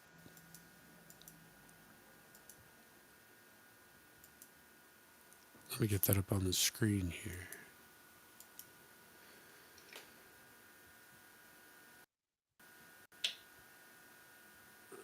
All right, let's watch this video first.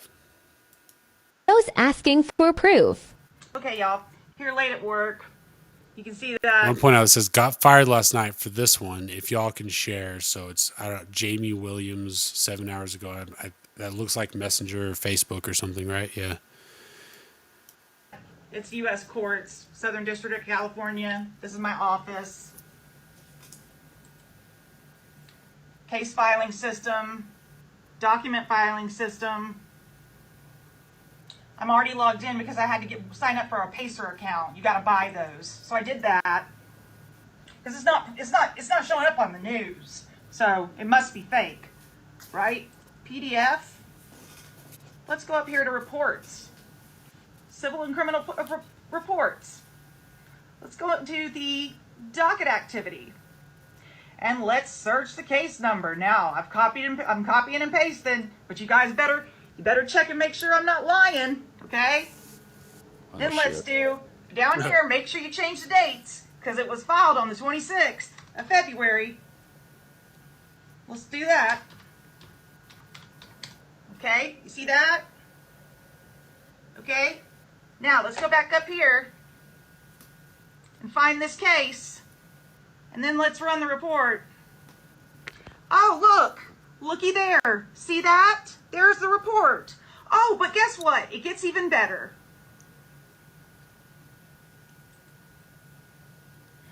Look who's in the report. Want to see who's in the report? Let's see if I can stop shaking since I'm pissed off. Mark Zuckerberg, Joe Biden. Oh, look, Barack Obama. How about that? Hillary Clinton, Nancy Pelosi, John Brennan, James Clapper, Jeff Bezos, Bill Gates. That's a great one. You know, he's been doing. Let's make this go viral. All right, hold on. Everybody, hold on to their knickers.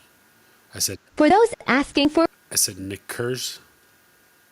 For the record. This says Google, Facebook, Neuralink sued for weaponized artificial intelligence, AI tech transfer, complicity to genocide in China, and endangering humanity with misuse of AI. This is the most significant and important lawsuit of the 21st century and is impacted. And it impacts the entire world. CEOs and founders Mark Zuckerberg, Elon Musk, Sergey Brin, Larry Page, and Sander Pichai are also named as defendants along with their companies. Case summary facts: endangering humanity with the misuse of artificial intelligence, complicity in aiding in physical genocide inside of China by transferring AI technology, engaging in cultural genocide in humanity, and controlling and programming the human race by social engineering via AI coding and AI algorithm biometric manipulation, reading your fucking minds. Hello. But that being said, hold on. I think I might be about to debunk this a little bit. So I just wanted to point that out. There's something to this. But yeah, I definitely don't reading their minds. Like, who does that say the plaintiff is? A lot of people. Well, no, it lists a bunch of defendants. Oh. But it also had plaintiffs listed up there, but I couldn't make it out.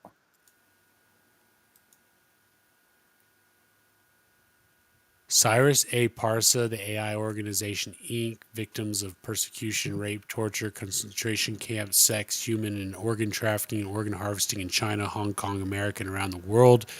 Falun Dafa practitioners, the Uyghurs, Christians, Tibetans, judges, lawyers, journalists, John Doe 1 Unlimited. Huh. This is, yeah. Hold on. So I wonder who this Cyrus is. So there was a little bit to this now that the confrontation. Man, okay, I went into this a little bit blind. There were some follow-up tweets below it I figured I could just run into. That was not cool. Not a great thing to see. Is that the Fed? Yeah, right. That's how that. No, yeah, this is very dangerous just scrolling through Twitter like this. I'm gonna get out of here. But what were we even just talking about, man? See, this is the problem with social media. Case. Okay. Some people are saying it's something that comes up every couple of years. It's real, but it's not going to go anywhere. It's something that anybody can file. Other people say other things. I don't really know. This is the first time I've ever seen this, and you got to understand. Holy shit! Have you seen that video? Play that video. That's good. That is a fucking dad save and a half right there. Look. Ooh. Wow. Yeah. How the fuck was she going that fast? This is like what I want to know. It doesn't even look real. There must be a hill. It sped up a little bit, I think. Anyway. Same thing happened to me on a horse, only the horse bucked me off. So I don't know what the deal with that case is. I don't really... they used all those umbrella terms for all the plaintiffs besides that one Cyrus guy and then this John Doe. My question is, who filed the case? This lady has access to the case filings, which I'm sure we could just search that up by the number and find out some more info. I don't know, but I'll look into that. Grandma's Boy podcast is in the house. He says, "Wow, I wish I had a ninja dad. I'll be your ninja dad." Awkward. Wormholes. Yeah, let's talk about wormholes from White Rabbit. You want me to... Oh, yeah. I never know who's doing what. Hold on. All right, I got it. Well, I didn't want to take it back. It's kind of your territory right now. Why sometimes I've believed as many as 6 impossible things before breakfast. Let's check this out. I like this White Rabbit lady. She's a little I think edgy. I follow this account.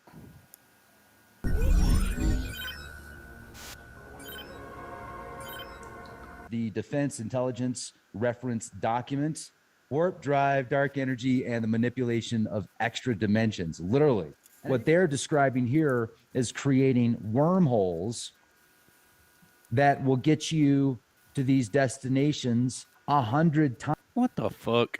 Times the speed of light.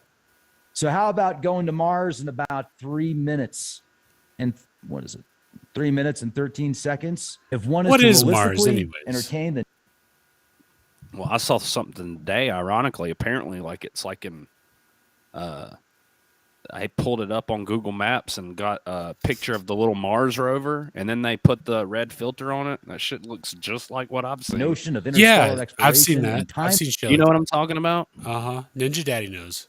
Frames of a human lifespan, a dramatic shift in the traditional approach to spacecraft propulsion is necessary. It has been known and well tested since the time of Einstein that all matter is restricted to motion at sublight velocities, and that at Sounds like a bunch of bullshit, dude. Like, what do you want to talk about here? Some of it's bullshit. I don't know, man. It's just another thing. It's a theory. It's a thing to throw out there. I don't believe in space. What do you want to talk about in regards to that? But wormholes. What is Mars? Is Mars a planet? Is Mars an alternate dimension? Is Mars the what do they call it in the reverse world? No, what are they? The Stranger Things. How do they call that? I can't. Upside down world. What is Mars? I've never. Why do we need Stranger wormholes? Things. Yeah, I don't know. Well, I was about to say you got to catch up with pop culture, but then no, you don't. But then I don't know how to have a conversation with you. Yeah. What are we even doing here? if you were to take matter approaches the speed of light, its mass approaches infinity. This mass increase ensures that an infinite amount of energy would be necessary to travel at the speed of light, and thus this speed is impossible to reach and represents an absolute speed limit to all matter traveling through space-time. Now, there is some debate on how accurate that is, but either way, what they're describing here is creating wormholes that will get you to these destinations 100 times the speed of light. So how about going to Mars in about 3 minutes? Where is matter and intelligence? All right, so this is the Defense Intelligence Reference document. It's unclassified. It's called the Warp Drive, Dark Energy. I'll have to look that up. Because if they're talking about this is kind of strange. But I don't know. Do you ever think about space? Do I ever think about space? The Great Reset. I think more about shit like this, Yeah. Let's watch this.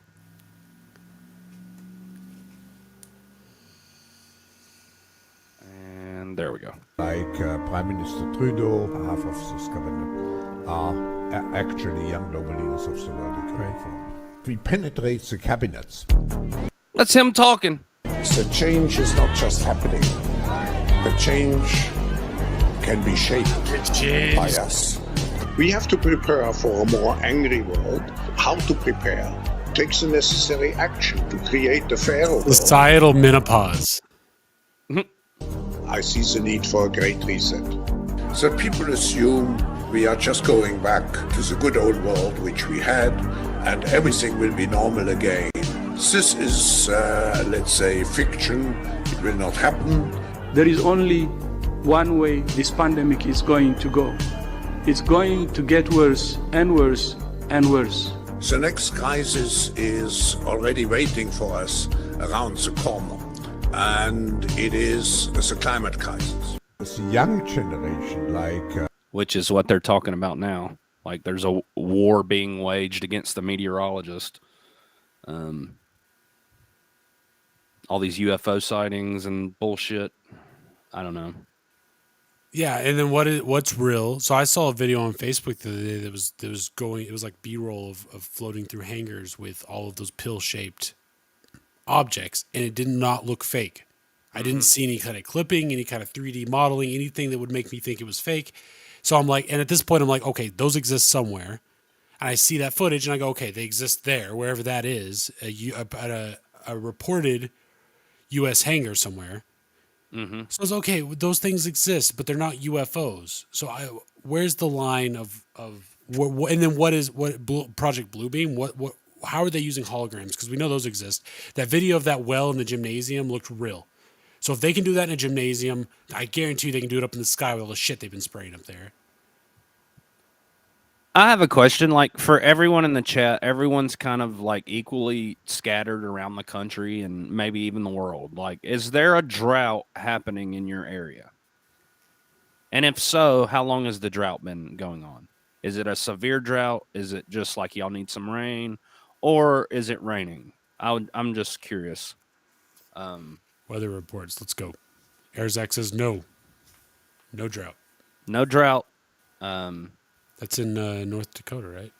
I think he said Louisiana. Just slipping. So here's a funny proposal while we wait on y'all's responses. I'd really like to know, though, because we were covering earlier, the mainstream media is reporting droughts, but we're getting videos of all this flooding everywhere. And I just find that odd. I don't know. Like I said, I only have 2 eyes and 2 ears. I observe things around me, and there's not a drought happening here. Yeah. I know, Jay, there's not a drought happening there. No, North Texas. Ghost Rider confirms that. There's no drought in North Texas. Water's not drinkable, but... So, yeah. This is, anyways, this is a funny proposal. Watch this shit. So, you're having your special moment on the beach. You've brought along your fat friend to film, and watch.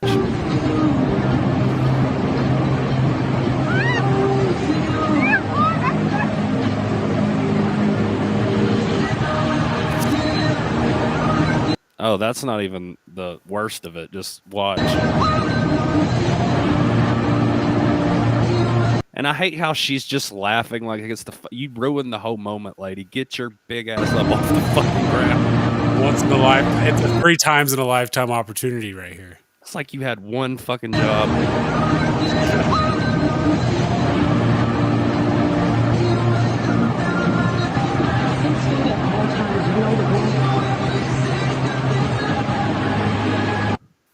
And there she goes.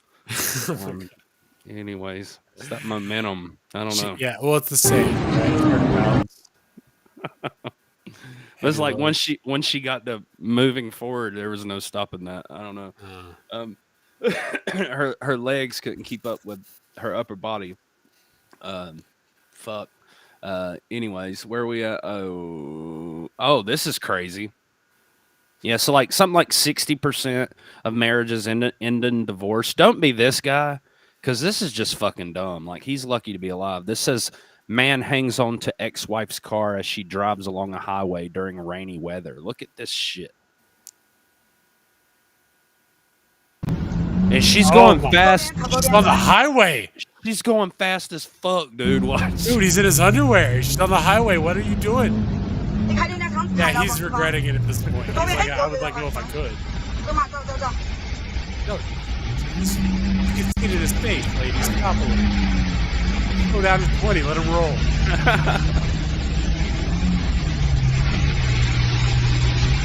So she has no like regard for his safety. They or never life. do.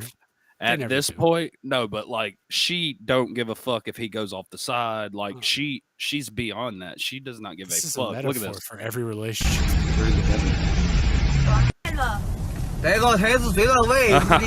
How do they have side footage? Did they plan this? That's probably her family. That's probably her mom right there recording it. I guarantee you that's her mom. I'm just saying, I'm if I not saw that, projecting I would at all record of it. this. I would record it if I saw that going down the road. And my clip People would are probably fucked go up. They're gonna viral pull too. over Like, and let the guy get off the hood. Look how fast they're going. So he did make it. They pulled over. He's frozen to the hood. Oh, fuck. They got him an Uber. It was all good. Jesus. So this is some stuff about some underground crystals. You know how we do with the underground crystals and shit. Where does this come from? How does this happen? It says, "Good morning, world." Some interesting things down there. Let's check it out. That's what she said. I'm sorry, I had to burp. The Cave of Crystals was discovered by miners excavating a tunnel for a mine in Mexico. The main chamber contains some of the largest natural crystals ever found in any underground cave. Like, how have I never seen this though? Because that is really fucking cool. The largest one so far, measuring about 36 feet in length and weighs over 55 tons. That's The planet amazingly is. huge quartz in this subterranean cave have become this large because of the extremely hot temperatures inside of the underground cavern, and this encourages microscopic crystals to form, rapidly growing, much faster than we're used to seeing in cooler locations. Just gazing at these gigantic, beautiful crystals, one can't help but get carried away, imagining what else awaits further exploration deeper inside these caves. Cool. I stand by the statement that that's just planetary sperm. One of these days, our planet will meet a nice lady planet. They'll make a little baby planet. Jesus, that's scary. Like Pluto. Uh, It's Superman's fortress. That's right. They found it. Only it's really hot instead of cold. So this says nothing happening, just eat and chill.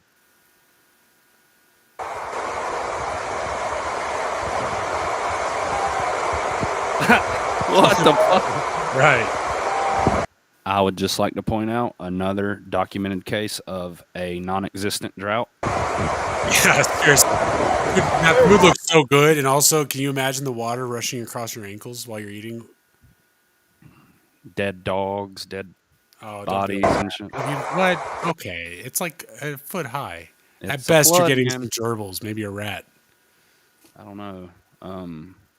But yeah, look. This happened for a reason, man. This drought is manufactured. It's not happening. It's not happening. It's fucking Don't not pay happening. attention to all the water on the ground. I'm gonna die on this hill. We're all fucked. We're all fucked because of the lies, not because of the actual disasters. Did anybody say that there was a drought?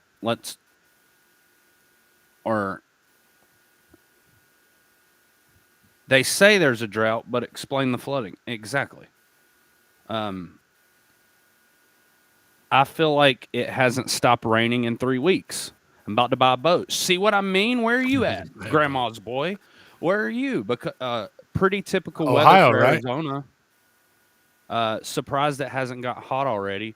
Haven't heard anything about a water shortage in Phoenix. Yeah, so you see how they're telling us one thing and like we're literally all experiencing something different? Mm-hmm. They're genetically screwing up the crops and paying off the farmers to not worry about it. That's what's happening. We just called it. We're probably going to not have another podcast because we'll both be dead after this, but we didn't kill ourselves. They're actively just going after the crops because they've gotten the chickens already. Have you heard about the fake eggs?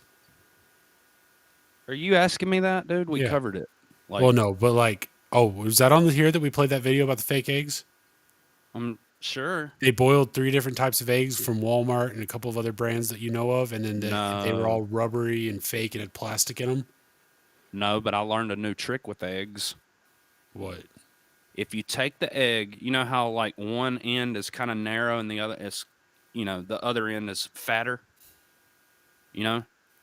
Hear me out. There's a narrow end of an egg and a fat end of an egg, if you look at it. Yeah. It's not a perfect oval, right? And it comes to more of a point at one end. If you take the fat end, hold it in your hand, and tap it with the spoon, it'll go click. And it'll scare you. It does it so loud. But then if you boil it, you can literally just roll it in your hands, and the fucking peel will just fall off of that egg. What? Yes, try it. I'm gonna have to try. Well, I'm gonna have to find some real eggs first because apparently those are scarce. But yeah, I'm gonna have to try that. Grandma's Boy podcast says, "Can I take your time slot?" No, Kevin. No. Yes, Al. Fake eggs. There's fake eggs out there. Be careful. Boil an egg. When you buy eggs, boil it. Make sure it just feels and looks real, like what your grandma used to make. Make sure the yolk is right. Make sure it doesn't bounce. Make sure it's crumbly. We all know it. Don't forget what the real shit's like, because that's how they're going to get us. They slowly, I'm talking. They slowly ease in the fake stuff, and then we forget what the real stuff ever was. Don't do that. Test your eggs. So, theologist Particle says that 1100-year drought Carrie talks about is just in certain areas, LOL, aka deserts. Exactly. Like, this shit is not happening, y'all. Do not be convinced. Do not be fooled. Bouncing eggs. What the fuck? Where am I? What? That's where I am. It is what it's labeled. This says, "What is really happening, Lord?" Let's check it out. Let's try to figure out what's going on here. Okay, that box. Okay, it could have been a person kicked the box. Let's watch it.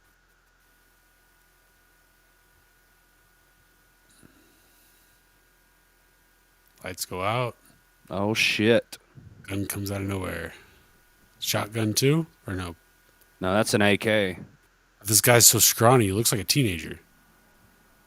And then this guy, he goes at him with a coffee mug. And then something happens. Hold on. Oh. I was going to say a lot of criminals will go in with just the gun and it will be unloaded because there's a different charge that they get if it's loaded. Didn't know that.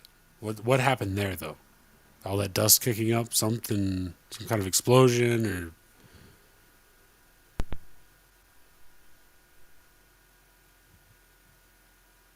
Hold on. I think this is the outside cam.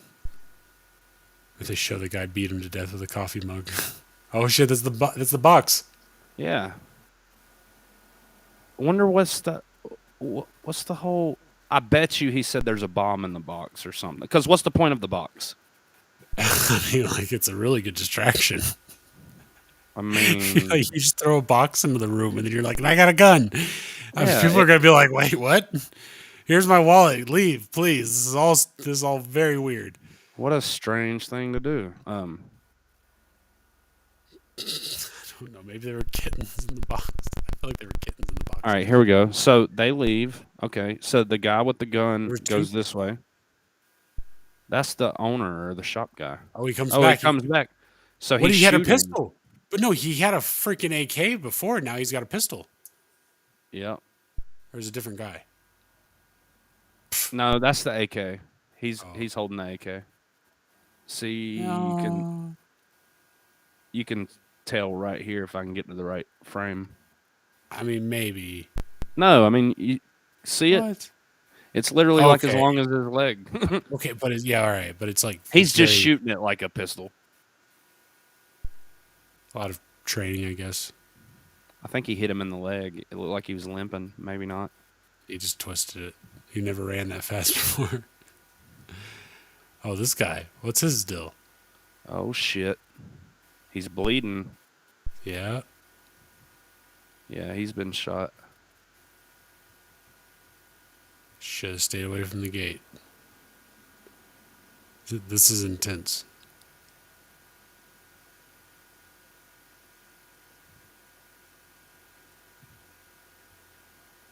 He's calling 911 now.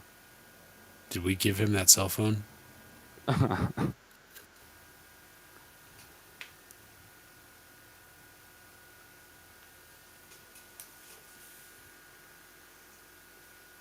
Yeah, that's wild. It is. And it's sad because they were just chilling, working their job, minding their own business. Maybe they were wrapped up in some gang activity. They owed some debts, couldn't pay off. Shit happens. I'm trying to close out some of these tabs. Yeah, you never know anymore. Like, who the hell knows? Y'all just be careful out there. It's the only thing I've been trying to push. Be aware. Fuck. Look, check this out.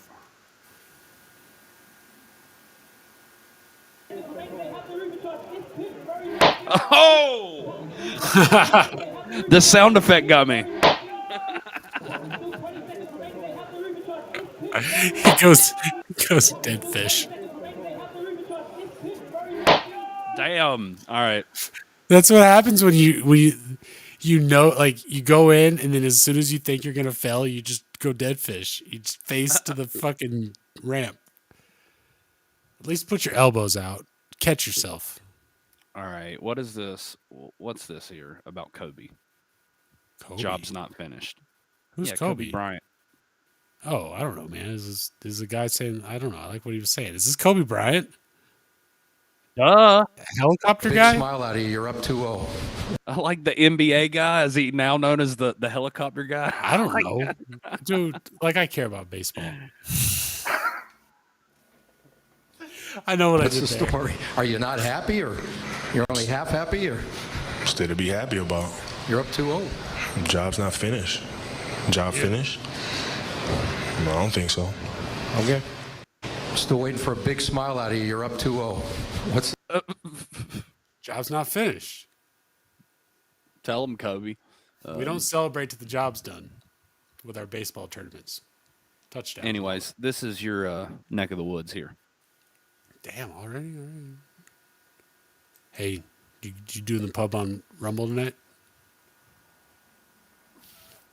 Fuck, I wish it didn't take fucking 30 minutes to set up, but...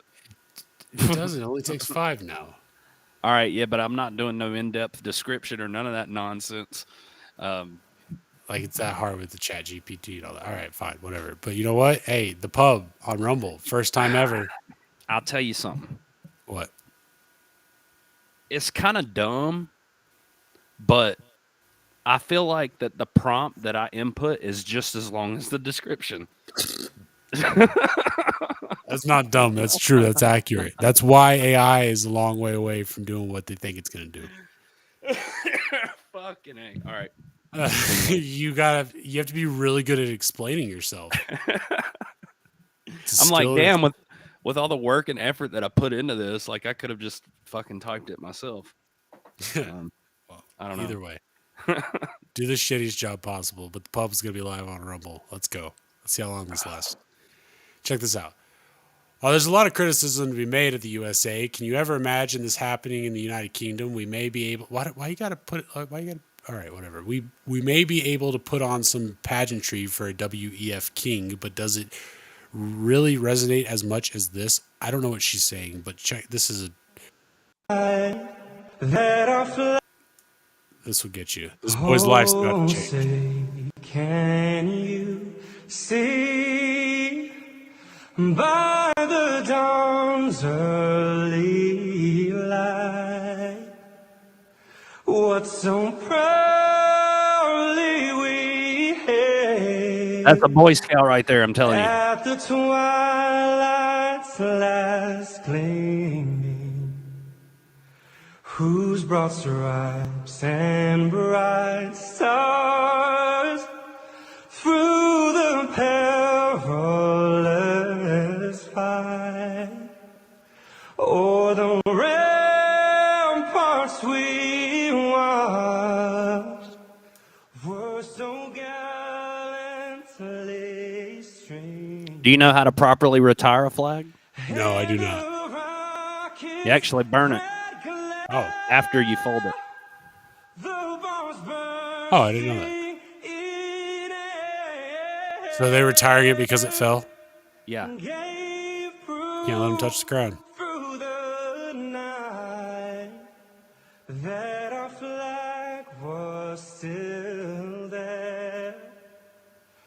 Oh, say does that star-spangled banner.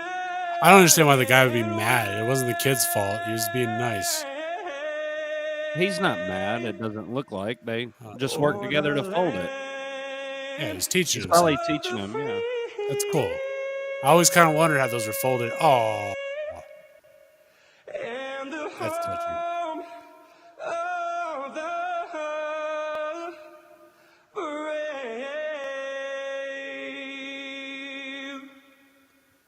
Yeah, I did this. That's cool. Didn't they? There you go. It's not all bad out there. So Now, mind you, that's probably from like 2002, but right before TikTok. Right. Watch this moment as an emotional Kevin Sinfeld carried his friend and former rugby teammate Rob Burrows over the finish line at the Leeds Marathon.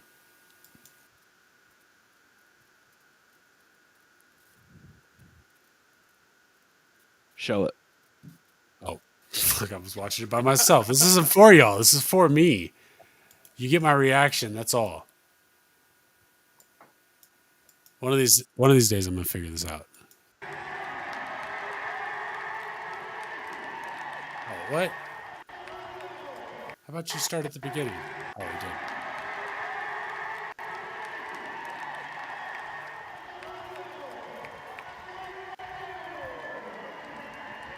That's cool.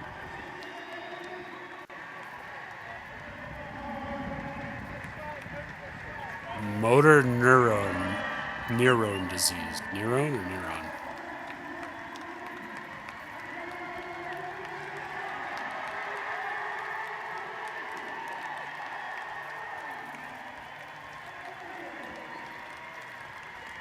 I don't know.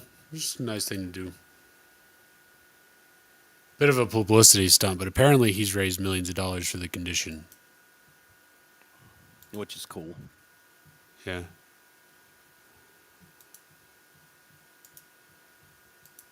But not as cool as this. And I already know I'm going to have to drop this link in the chat.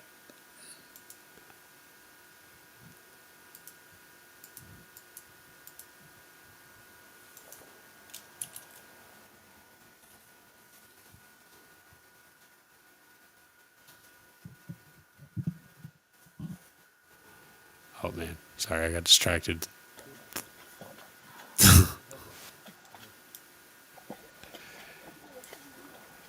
Just a panda playing in a puddle.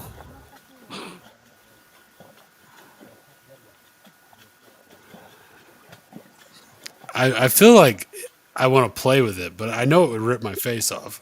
Yeah. I think that's the trick. It lures you in with its cuteness, and then it eats you. Not falling for that shit. Not again. Yeah, I went down a rabbit hole about 2 years ago about bear attacks. If y'all ever want to read some disturbing shit, it's on Wikipedia. Just look up bear attacks in the U.S. or something, and it gives like a brief description of like how the bear murdered you. Or murdered the people, and the crime scene and all that shit. Like, it's kind of fucked up. That is fucked up, though. We got to start doing some extra, like, expose content instead of this current event shit. Like, I mean, look, this is news. This is important. This rabbit and this bird eating berries together, this is what's happening right now, and I need y'all to look at it. Just face the reality of the situation. But still, it would be nice to do some kind of deep dives. That is a fucking cockatoo, and that's a pet rabbit. They love each other. Those strawberries, I doubt are even naturally growing. This whole thing was staged.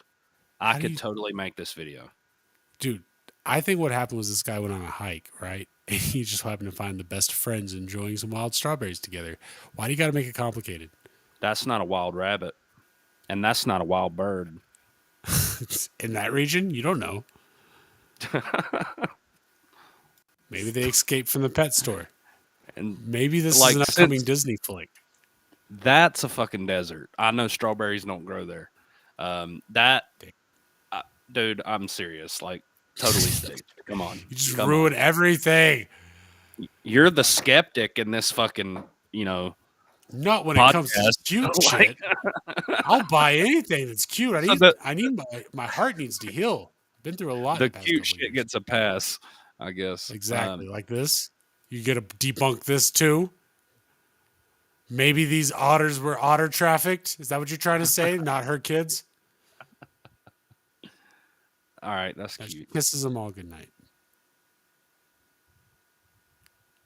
I like them better when they're in water and they're holding hands, though. You know how they made Mr. Ed talk, right? Peanut butter. Yeah, so like maybe they Are you trying to say dabbed a little fish oil on their nose? She loves her otter children. Damn it, they probably did. He's ruining the only thing I got to look forward to. Is this wait, am I reading this correctly? Let me just wait, because what I'm imagining is not working out in my head. Dude, that can't be good for that. What is wrong with you tonight? Why are you so pessimistic? She's saving these kittens' lives. And she's proud. She's a proud mama dog. Maybe she's just relieved. I've heard that builds up a lot of pressure. Something, I don't know, just a little disturbing about this. Oh my God.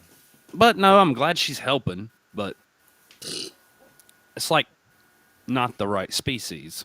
Yeah, but you see this all the time with like rabbits and cats, and cats do a lot of surrogate. What else are you gonna do? You're gonna go buy the fake formula off the shelf? Feed your tigers a bunch of iron, mercury. Well, animals have stronger stomachs than humans, but so I mean they're probably totally fine. Look, if my baby was starving, I would feed it. This puppy's. Where's the mom? That is a proud Labrador. Purebred. Anybody would be proud to drink that milk. Those tigers are going to grow up with magical powers. You ever find it weird that we only drink cow milk?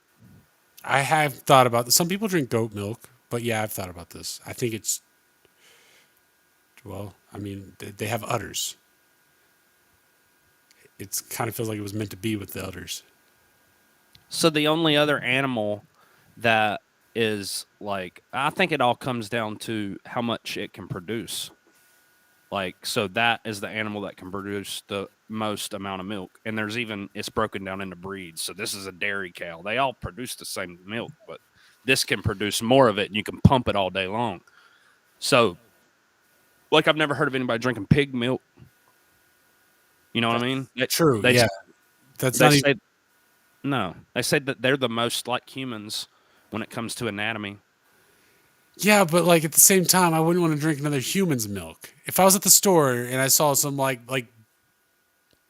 Betty's, breast milk, I wouldn't pick that. That's a fad in the weightlifting community. I think we've covered it on I here. get that, yeah. All right. But that's different. Like you're kind of like I would assume you're putting up with the disgustingness of it to get bigger muscles. The same way you shrink your testicles for bigger muscles. Some people are just into that. Well, it's kind of weird how they do it. Like once they find a potential buyer, they like meet at the Starbucks, and like they do. Is there code words like extra cream, grande? Well, they talk about things like because I think at the end of it, like the person who's buying the milk wants to make sure that the lady is Taco Bell, hygienic, and it's like good quality milk. And like she goes over like her whole routine of how she pumps herself and like. I'm never gonna believe this. I bought this lady's breast milk the other day and I forgot to vet her. It turns out I got herpes. What the fuck?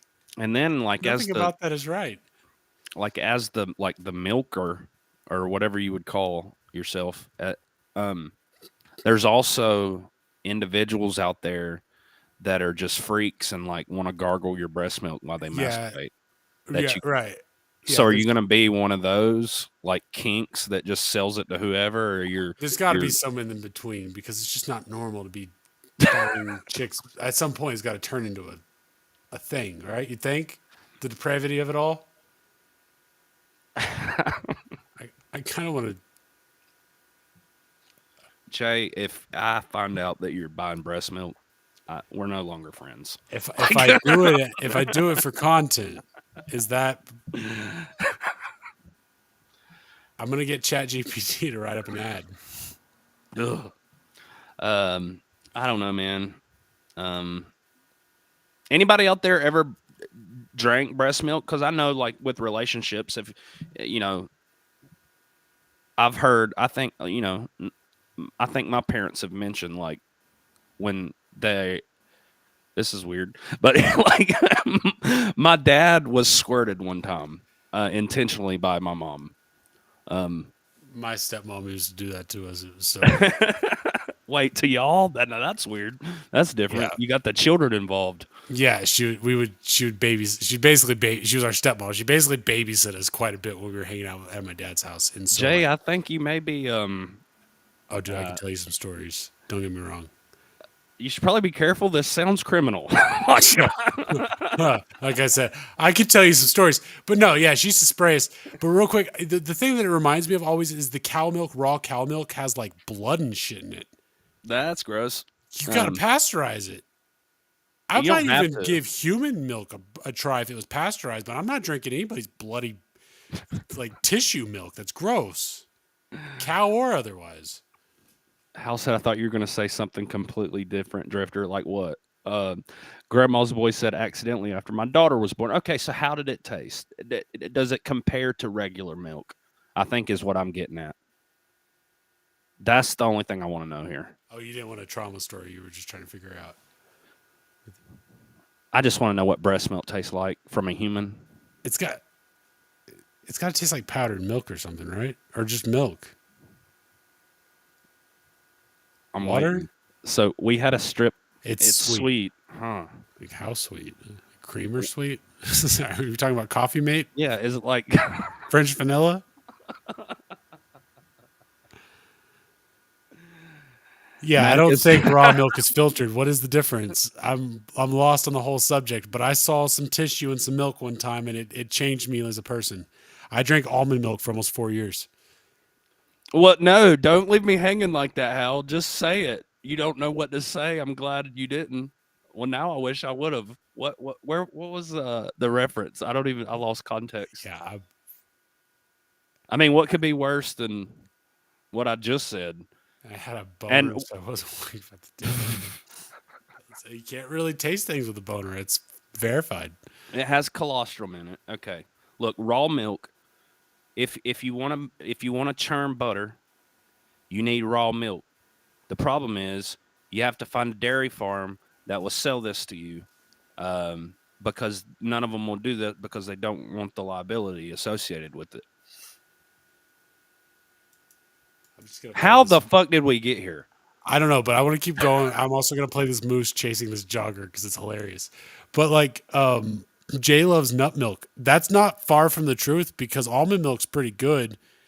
I was trying soy milk, but the thing about that is it's got the word soy in it, and also apparently it's high in estrogen, and nobody needs that in their life. Maybe women, but not me. Jesus so Christ. I switched to the almond milk because I really was grossed out by the whole seeing the bloody tissues and the milk out of the udders. It was utterly gross. Maticus tried it too. Tried breast milk once, straight from the teat, and it was actually pretty good. I'm a little jealous, if I'm being honest.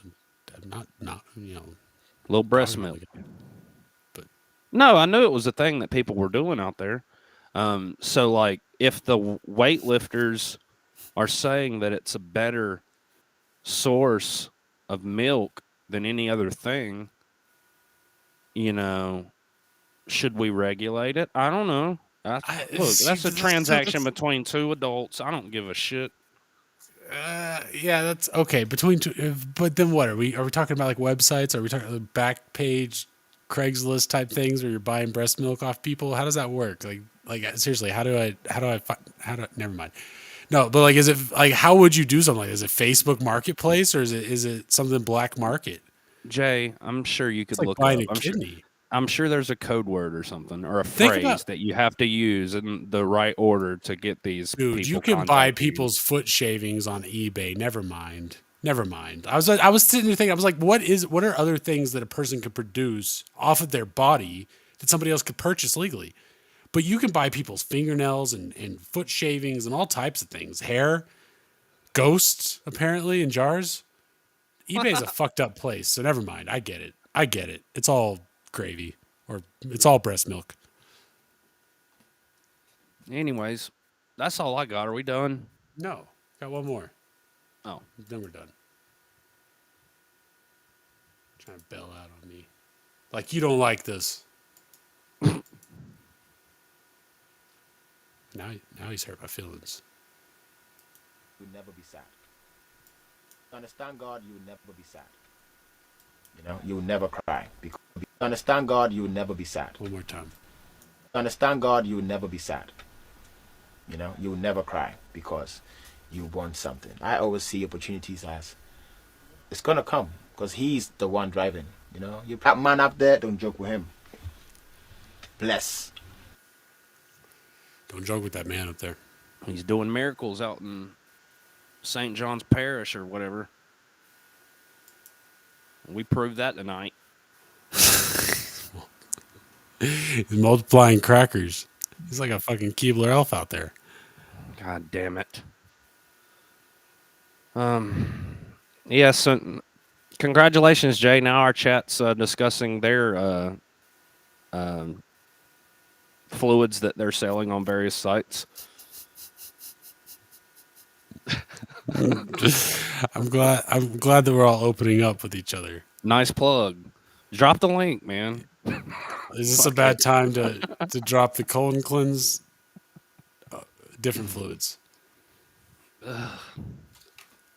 I whatever y'all got to do to hustle, but just don't sell anything you can't grow back, I guess, is a good rule. And maintain your humanity and self-respect. Don't do anything you're not comfortable with. That's his slogan. If you'll pay for it, I'll jar it.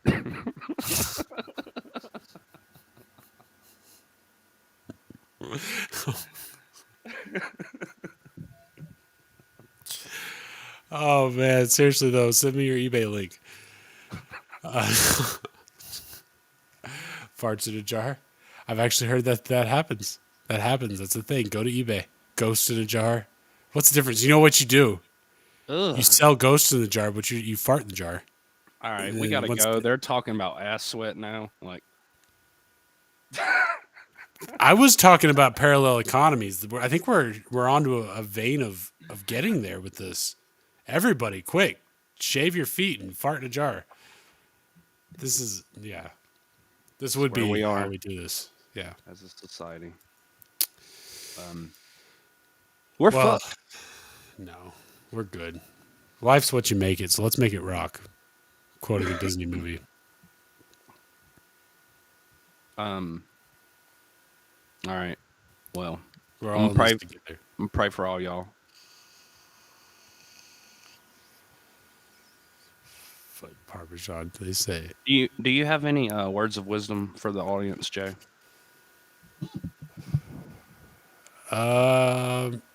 Yeah, you know what? That White Rabbit account shared a meme a few weeks ago that I'm going to drop on y'all right now. Here we go. 1, 2, 3. Your only enemies are your memories and your imagination. Everything else is you being in the present.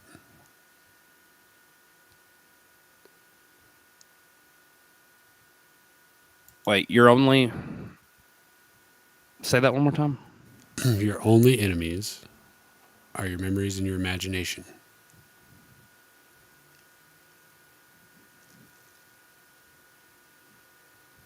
I guess, like, if your memories are enemies. Like, but what if your memories are, like, not, enemies? Well, maybe you don't have things get out to get you, Drifter. I think everyone's running from something. All right. Like flock of seagulls style running. I run so far away. I ran all night and day. Anyways. The pub's going to be on Rumble tonight. I need a beer. I had one, and it wore off. Kind of.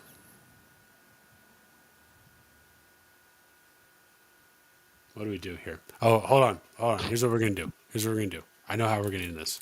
First and foremost, here's what we need for the 17 people watching us right now. We need the like button pushed.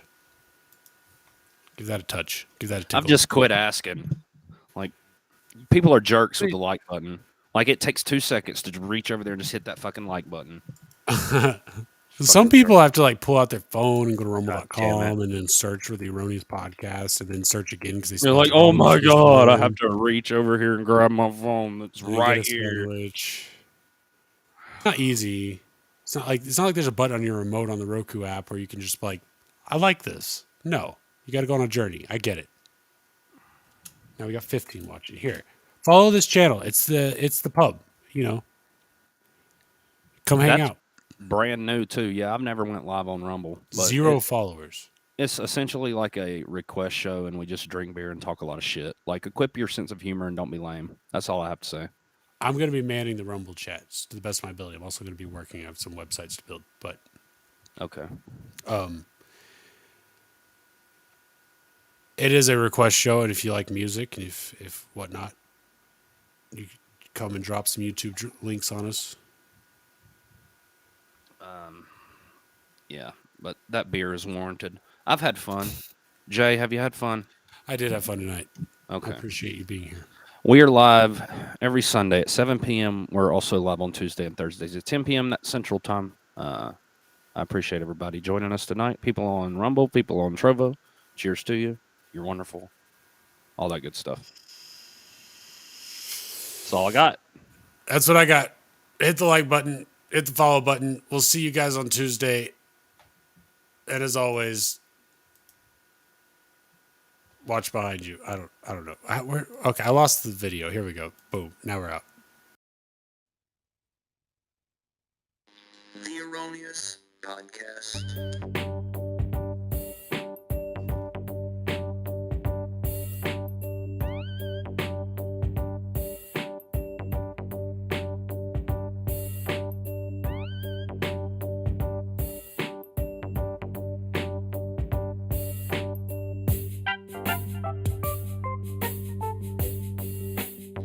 The Erroneous Podcast.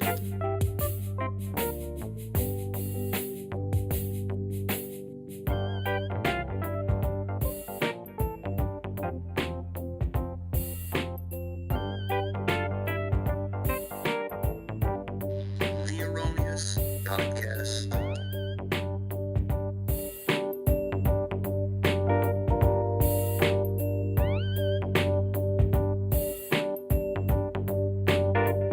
The Erroneous Podcast.